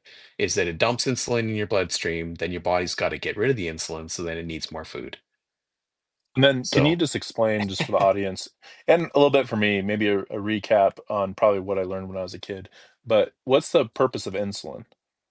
What's the function so of it? mainly insulin is is the means of your body to deal with glucose. So if you get sugar, it's going to turn to glucose, and then that either needs to get burnt for energy or it needs to be stored as fat. So and in order to put it inside the cells, your body uses the insulin to move it around. So um, Okay. basically that's kind of the simple version of it, but whenever insulin levels are high, then you're going to be storing fat, basically, is the bottom line, and burning sugar. Mm, And say, for instance, you look at a keto diet, that switches you to burning fat, so then you won't get as much of an insulin response. Um, eh, most fats don't give you much of, like, you don't put much insulin in the bloodstream if you're eating just fat or protein. Mostly, a little bit, but not nearly as much. Um, so yeah, anytime you uh, eat a sugar, and by sugar I mean also potatoes or rice or bread is basically a sugar. It turns to sugar when it gets into you. So um, you can basically say you're eating a bag of sugar if you eat a loaf of bread. So um, ooh, you get insulin, it's gonna and fire there up you some go. people. Well, That's the it's the headline. same thing. That's what it does, you know. Yeah, Bread yeah. is sugar. I mean, that's why grains are unnecessary. That's one of the foundations of the primal health thing, is that um, excessive carbohydrates are not helpful to your body. It's basically you get carbohydrate poisoning, and any kind of poisoning is not good. A small amount that won't hurt you. It's just when you consistently overconsume carbohydrates, you become insulin resistant because your body's constantly dumping insulin in the bloodstream, and your cells don't listen anymore, and it takes more and more. And at some point or another, your body runs out of the ability to create more, like it's maxed out. And that's where you Mm, start getting prediabetes and diabetes. mm. So yeah, you can think anytime you got lots of insulin in the bloodstream, you are not going to burn fat. You can't. It's physically impossible. So every time you eat too many carbs, you are storing fat. Your body has no choice. That's what it's doing. It's getting ready It, for winter, and because in yeah, nature, we would have seasonally been able to get berries and things like that at certain times of the year, yeah. and that Okay. would be fall, right? And that's fat storing season because winter's coming. So that's the reason that cycle Dude. exists. Oh my Yeah. gosh. Okay. I just want to say I'm getting blown away by this conversation. I don't think I've ever heard anyone explain things so well as you, Tim. Hmm. I'm Just with just everything. copying all the people before me, right? So But I've never that makes it's kind of it ties into that primal health, right? Because I think, and I don't know if this is also something culturally, but we seem to dismiss our ancestors and in a lot of different ways, but also dismiss, I think, things that are grounded in our human nature, or like you were saying, you went all the way back to when there was hunter gatherers, and hey, this is why they ate berries. It was to store fat for the winter months, right? And when you say that, for me, it clicks. It makes Mhm. sense. It's like those people are my ancestors. So that's a part of who I am as well. But now we're in this stage of modernity almost, to where we almost look at these things and we just kind of, that's that's so like in the past. But then we are completely unhealthy, Yeah. and obesity rates have just skyrocketed. And now it's like, running on this make America healthy again. And it's just crazy to think of, why does this even need to be in the conversation? It shouldn't be. Like where, how far have we just fallen? I mean, I think, there's generational difference between us. I know you said you started with like sugar when you're young, but did you notice anything back when you were growing up that was just different in your country, in Canada, with food, if you can remember that? Like when you think back, were there, or was that kind of when things started, I guess, culturally? as a human Yeah. race. I kind of, yeah, like, can you dive into that a little bit? Like, what were the big changes that you've kind of witnessed with health over the years? Well, I know, like, because I grew up in a farming community, so Okay. there was still a lot of homegrown produce and home butchering and dairy farms right there and everything. But at the same time, processed food started coming in, and I don't know if you guys have Velveeta cheese or if that's just a Canadian thing. Um, No, I've but it's eaten like a Velveeta processed cheese. Yeah. cheese loaf. It's basically it's like cheese slices, but it's in a loaf. You know, Yeah, it's like it's nuts. and you yeah. So anyways, that all of a sudden became a thing and everybody was hooked on it. And then Cheese Whiz right after that. Well, we all know that you can leave Cheese Whiz sitting on the shelf forever because it's not cheese, like it's a jar, I don't know what. But anyways, all these foods started coming in when I was probably 8, 9, 10. So I remember we didn't have access to a lot of it though because we were pretty poor. So but we always had, you know, sacks of sugar and, you know, which I could get into. So I think, like, culturally wise, the advertising was so over the top back then. I remember the Mm, advertising for all the cereal and everything else, and that programmed everybody to want that stuff as they grew up, right? So then, of course, we raised all of our kids on it. So hmm. because we were programmed when we were little to go find that stuff and and it got, you know, just nobody really questioned things the same way. There was no organic food or anything like that. In fact, organic farmers I heard had a and Christy says, "Have you eaten Velveeta cheese?" Yep, No, lots of it. I asked. Well, actually, I turned the tables on Oh, that Christy, was and you? Oh, Christy. okay, Christy. Yeah, I didn't Okay, want to yeah, call Christy out, and Christy, you don't have to yeah. respond, but I know Christy hasn't had energy drinks, so I was wondering Oh, if. yeah. I see. Okay. But Yeah, yeah. Makes I would sense. venture to say maybe because that seems like that was more of a thing that kids kind of grew up on Yeah. in that time potentially. So I know I had some, and gosh, Mm. that stuff seems about as artificial as you can get in some ways. Yep, pretty much. Yeah. Yeah, but you were saying something about organic farmers. So I remember there was a farmer near us that decided he was going to go organic, right? Him and his family went organic, and there was a huge Okay, pushback from the rest of the community because it was so unaccepted. You know, he really? was torturing his cows, and because he wasn't feeding them or medicating them properly, and Oh you my know, gosh, that's wild. what a backwards loser kind of attitude. You know, Yeah. that's how the rest of the farmers thought about it. So whereas now organic farming, you know, that's the I don't know if you'd call it the golden standard, but it's very accepted thing. And back then it was not. So, so yeah, there was that going on because it wasn't modern, right? Everyone was trying to get out of the Stone Age kind of. They wanted Mm. new stuff and new was always better. And I guess that's what led us to where we're at now, right? Constantly advancing. Yeah, progress, Yeah, progress. progress, progress. Basically, I feel like all the product progress is just what can we make people more like how can people get more hooked and addicted Yeah. seems to be what progress means now.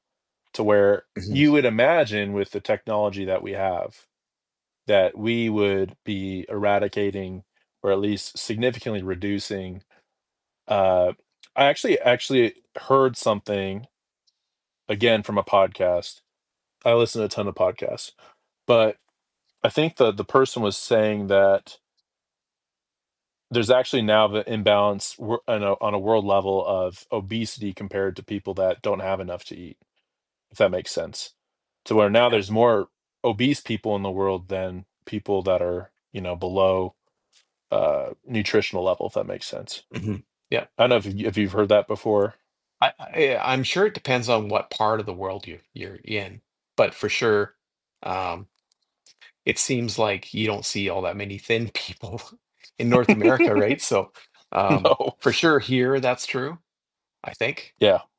Um, I'll have to look into that and yeah, see and tag you in that because that kind of shocked me, but it also made sense to where yeah, it's almost like we have an abundance of food. yeah, yeah. That's the problem is we have an abundance of the wrong kind of food, maybe. So, um, Yeah. It's just And wild. I know that in Alberta, Canada, it's much more difficult to get anything beyond the normal range of things, unless you just go straight to a farmer and buy it. Like you can go to the Mm. small farms and buy it, but it is more expensive to get the organic or to get it directly from them. They have to charge you more. Um, so if you go to the grocery store, your variety is much lower here in Canada, way lower than what you guys have, like way, way lower. There's still lots of stuff in the store, but it's all main brands. And when we were doing the sardine challenge, I really saw that.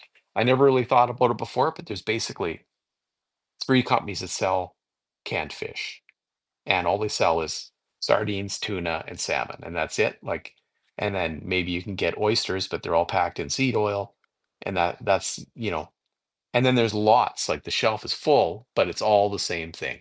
So there's no variety. You can't, there's not 10 companies or anything, there's two companies. And the Canadian stuff actually didn't taste as good, so I don't know. I don't know what to say. Oh, I think I was telling you about Trader Joe's earlier, Yeah, which is in the yeah. U.S. And Calamari? uh, yeah, man. So I was at my old stomping grounds where I used to live before my divorce, and I went to my old Trader Joe's, which was a spot I love to go. I think shopping was a way probably for me to emotionally cope, as Yeah, I'd be the guy shopping. I made most of the food, all that stuff. But I'd go to Trader Joe's after I'd go to Costco, and Tr- Trader Joe's, I just think has a lot of good stuff. Of course, they also have a lot of junk food, all that. That's very well packaged. But something that I did see there that just blew my socks off. This is the guys. This is actually what I told Tim before we went live. It was like one of the first things I told him. Like, Tim, they've got calamari, and it was in extra virgin olive oil. mm, So I don't know. They cut that in with something, but yeah, man, calamari. I've actually got some right here. And something else that really knocked my socks off was they had smoked oysters in extra virgin olive oil. mm, And what a point that you made, because when I go to my local store, we have King Supers is one of the local places I yeah, go. Um, you're totally right. All their oysters, none of them are in water. None of them are yeah, in oil. They're all in it's like safflower oil or sunflower oil, yeah. some kind of seed oil, right? To where I'm like, hey, can the guy just get some smoked oysters that don't have that crap in them? And so, if you're in the States, you have a Trader Joe's, check out that because they also have smoked mussels. Oh yeah, Which I mean, whenever I go elk hunting, deer hunting, that's typically what I will pack with me, is mussels and oysters, and they're so like packed with protein and fat that I love them. I think they're great. And then sardines, of course, I did get a bunch of sardines at Costco, oh so yeah. I'm ready to go. I went to Trader Joe's, they had sardines. I'm like, hey, I already got mine. I'm set for Yeah, life. yeah, But no, that's an important thing that you were talking about. I think it's that awareness, right? Of what are we putting into our body. Um, yeah, what anything else that kind of stands out to you with that? I know we're past 2 hours now, and yeah, we've yeah, had a captive audience, which is really cool. Appreciate everyone sticking with us and hanging out. I think it's been a fun conversation because, again, man, I think food is just, I mean, it's literally everybody eats food. yeah, There's not a person that does not eat food. Like everyone has to eat some kind of food. And the majority of yeah. us, I think, are eating food that's not healthy for us, and that's causing long-term health consequences that are negative. That we have to face them at some point if we want to change how we feel about ourselves. I feel like unless you go to I believe the one guy that I've talked to previously called it a mono diet. Unless you make things less complicated and go with a simple diet, you never ever will realize what kind of emotional effects food is having on you unless you eat something very similar day after day after day. So that you don't have these, ooh, what can I eat tomorrow? Ooh, look at that thing that I want to try eating. Like you've got all these little emotional highs you're giving yourself. Unless for a little while, just as an experiment, you do something like that sardine diet, you have no idea what effect food is actually having on you. Mm. Uh, you think you don't think it's affecting you as much as it is, but it's like up and down and up and down and up and down. And every time you eat and you get that insulin spike or just the taste of it, like the endorphin rush and everything else, like uh it's like a core part of our identity, eating. Like, and we don't, and it's totally unconscious. So yeah. And it's also tied into, I was just thinking about this as you were talking, but uh, kind of like with alcohol, I'd say culturally, right? With alcohol, it's, hey, let's go celebrate a holiday or watch Yeah. a sports game or A, Yeah. B, and C. Well, we have to go to this place or we have to go get this food. And the marketing also ties it in to say, hey, like everybody's at this restaurant or this fast food Yeah. place watching the game and everyone's it's always just I can't watch, I don't have TV. I barely even use like Prime Video or whatever. So I rarely see ads, but when I do, they're just very dystopian to me. It's hard to really get past Yeah. it because everyone's got these really big smiles, like their Yeah. faces are being stretched. And the food, I found out recently that the food that they actually put on the commercials is like not even edible. Yeah. Like It's typically stage it's food. fake. It's stage food. Like they'll use like for cheese. I think they Yeah. it's so gross. They'll put like glue and Yeah. different kind of materials with the cheese to make it look really stringy and Yeah. so dystopian because it's like it's not even the food that like you're marketing food, but it's really fake, which is Yeah. kind of funny because it actually is fake food. So it's like not like they're lying. They're like or they are lying. It's kind of, I guess, ironic that they're Yeah. actually marketing you fake food by using fake food, but it's I never imitating thought real of it that food. way, but that's true enough. Yeah. Wow, that's But yeah, wild, they man. they they have basically stage food people that prep the fake food to get it ready for camera, right? That's what they do, is dress the We need food to up find and one of those people and interview them. They, like a yeah. whistleblower I from can't remember the I can't, stage yeah. food industry. I can't remember what those people are called. I did read about it once before, but yeah, Oh, it's kind really? of crazy. Okay. So yeah. What Yeah. a wild job to have. Like, hey, Yeah. I And don't.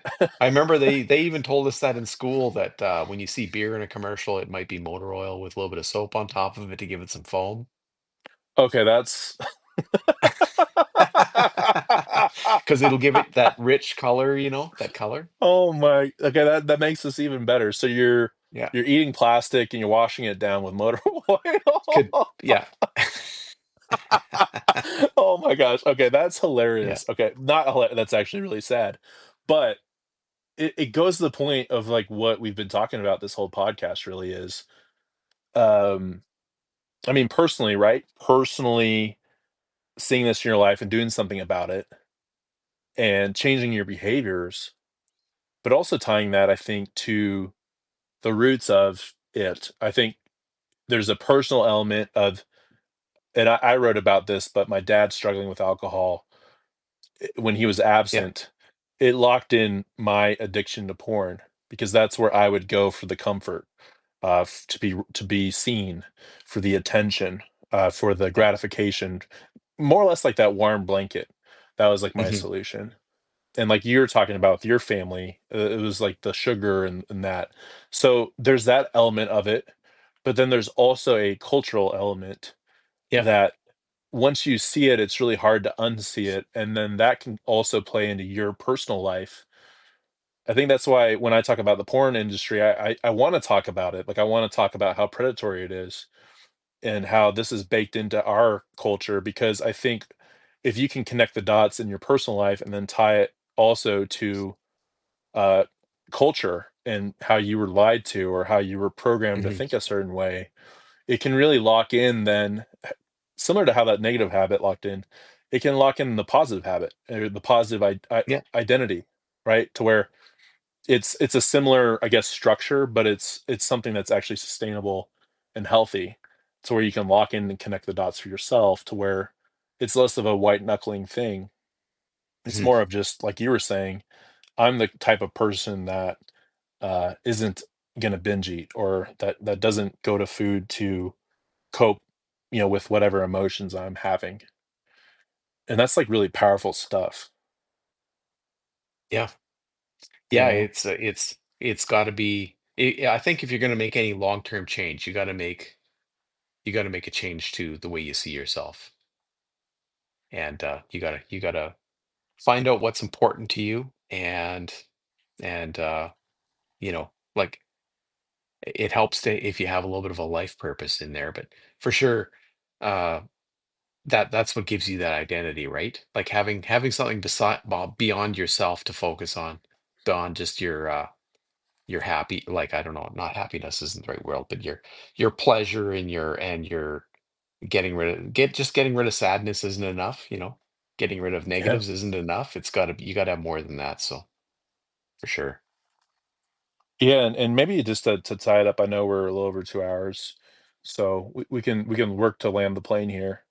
But what uh what I was thinking about would be a good like segue, would just be, what you do as a primal health coach. And I think, and this is a part of a lot of recovery, I think framework is once you start seeing the changes in your life and the momentum build, and you're Yeah. this new person, this new identity, a big part of it, and I mean, this is the reason why I write and why I podcast, is to help other people. And to not, because I think with addictions and with self-destructive behaviors, something that's really true at the core of it is being selfish. Like, we're being Yeah, selfish. for We're sure. not thinking of, we're not thinking about other people. Like, literally, we are not thinking about any, I'm not thinking about, my partner. I'm not thinking about their Yeah. family and all these people. You're only thinking about yourself at the time. And something that breaks the habit, right, or breaks this cycle, is actually thinking outside of yourself, like you were saying. So I guess to land the plane, uh, you said that you got into primal health coaching, as you were, I think you were like 6 months out or a little bit further out from. That's when you started to really get Yeah. into it.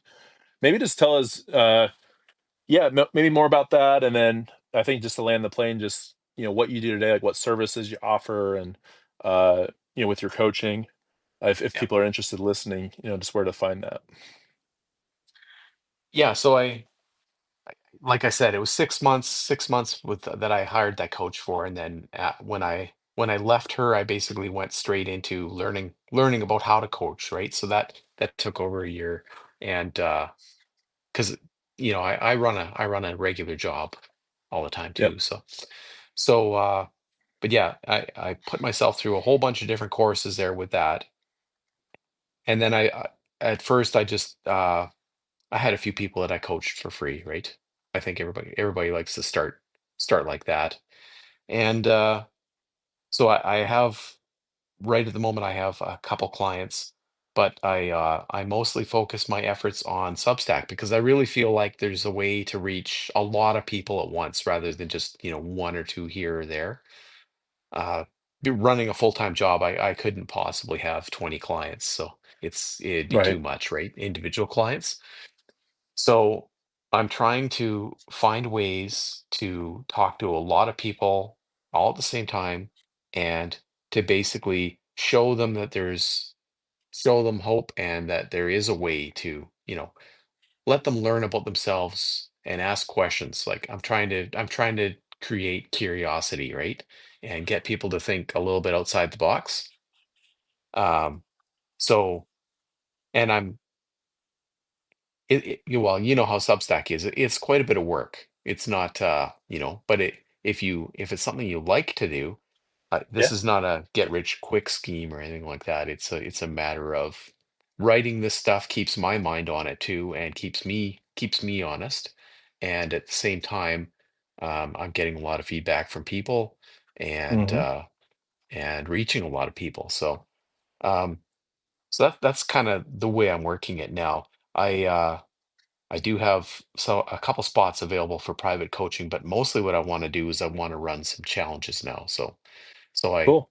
I'm going to do a walking challenge next month, a 30-day walking challenge, and that's Okay. going to be daily accountability for people that want in on that. And um, we're going to do a scavenger hunt, a photo scavenger hunt.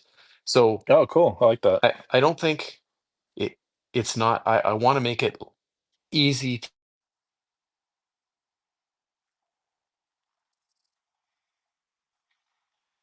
Let's see. I I think you don't want froze up. to, everybody can set their own goals. Like say for instance, if right now you're kind of sedentary and you're only getting 4 or 5,000 steps, which is a lot of people, you might aim for 8,000 steps, say, and try to get just a little more walking in a day. And if you wanted to take part in that, you can snap a picture. Or there's going to be clues per the day and things like that. So I'm experimenting with ways of reaching more people and trying to make it fun. I'm pretty humor orientated, so Yeah, I don't think you'll have a problem with that. Let's see. Tim, you still with us? Uh-oh. Let's see. Hey, if someone in the chat, can anyone here see Tim right now? Let's see. Oh, let's see. It might just be me now. Give me 1 second, team. Let me see if I can add Tim on. I think he said his internet connection was off. I'm gonna try to re-invite him real quick. All right, while we're waiting, everybody, on this live stream, thanks everyone for being on. Tim's been awesome to talk to. Anything that stands out to you so far, like takeaways from this talk, things that resonated with you, questions, if we get Tim back on, feel free to put them in the chat, or if it's just a thumbs up or a heart, if you've been enjoying this conversation, it would just be great to get feedback from y'all on, hey, how are you enjoying this? What's your takeaways while we're waiting for Tim? Let's see. Tim said timed out question mark. Let's see. Just invited you. Can you guys hear me right now? Anybody out there? Hello. Am I still live? Anybody? Feel free to put in the chat. Anyone who's out there, can anybody hear me? All right, let me try re-inviting Tim.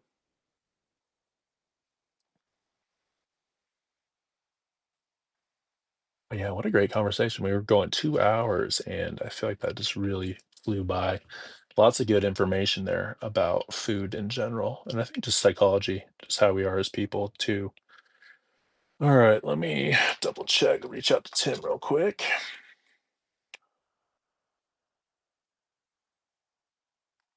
Hmm.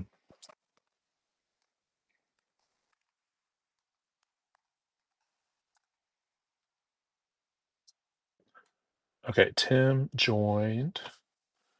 Let's see if Tim. Let me see if I can try inviting you, Tim, again. Hmm.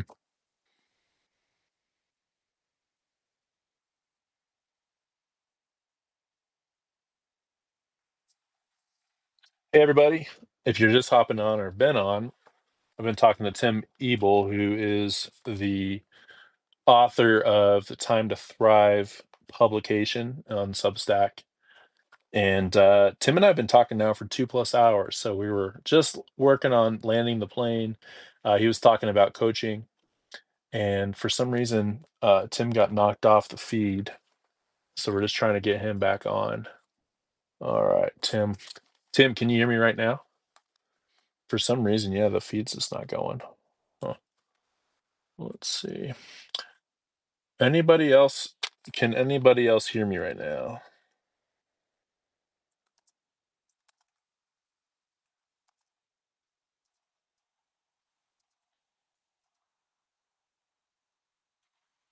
All right, let's see. Hmm.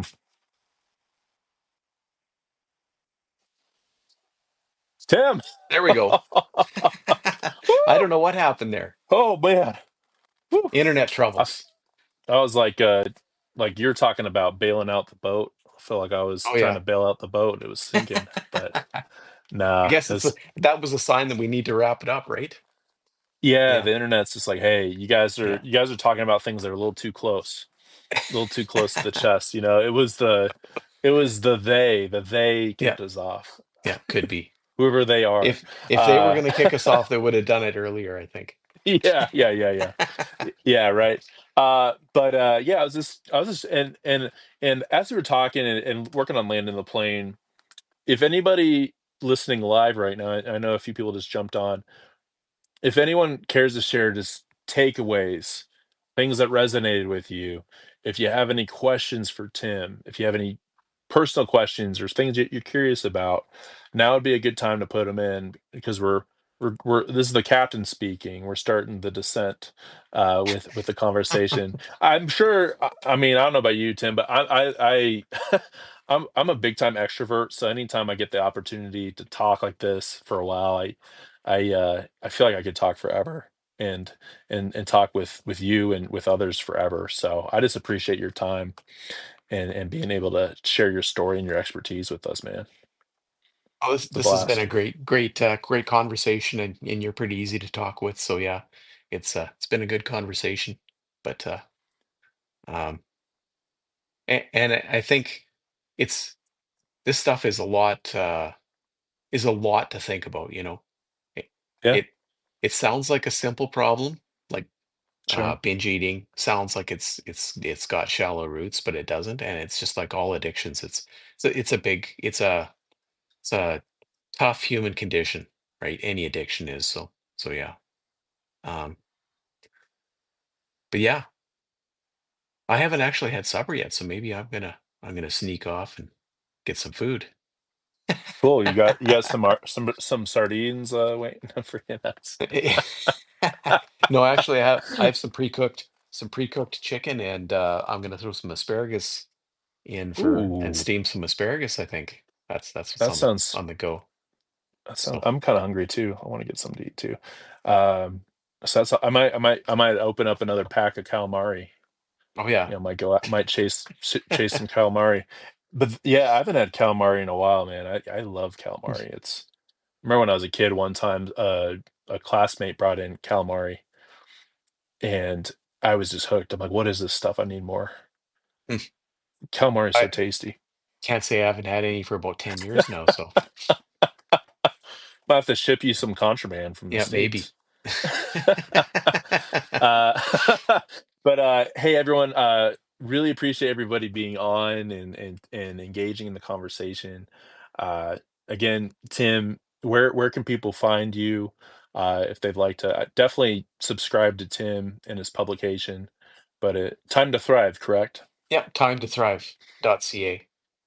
Uh, .ca, cool. yeah, and yeah, if you're on notes, I'll be dropping my walking challenge on there if anybody's interested in that. So Oh, cool. be pretty easy I to want to find. join. Awesome. Well, I'll make So sure to yeah, promote that. okay. I need to get a part of that too. And any final words for people that are struggling out there or having a hard time with momentum before we hop off?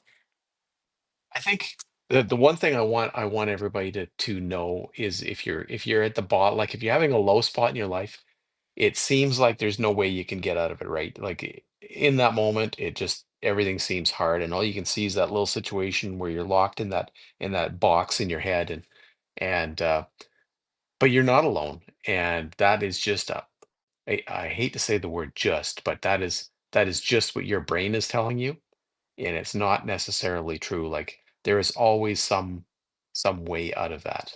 So if it doesn't matter what kind of troubles you're having, they're they can be temporary. They don't have to be a permanent situation.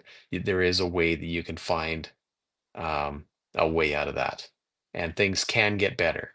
So, because I know when you're at the bottom, it seems like it's not gonna get better, but everything passes, right? So, and maybe everything won't be perfect afterwards, but there's another side to it. So yeah, that's what I'd like to leave with, and I'm grateful for the fact that I did get a chance to claw my way off the bottom there, so that I had the right tools and the people around me that I needed to figure it out. So yeah, Well said, Tim. Well, thanks everyone for being on. And if you just hopped on late, Should be able to get the full video in about an hour or so. Typically, that's how it works on Substack, and I'll get the full video out. And this will also go to the Porn Free Millennial podcast too, so you can listen to that on Apple, Spotify, and then also get it over to the YouTube channel as well. So there'll be a lot of ways that you can consume the content that is beneficial for you, that can help you hopefully with that spark you're looking for, or maybe just that extra confirmation that you're on the right path. Really appreciate you, Tim, and everybody have a great night. Thanks for Yeah. listening. Thanks for everything, Mac. No Have a problem. good Bye, night. everybody.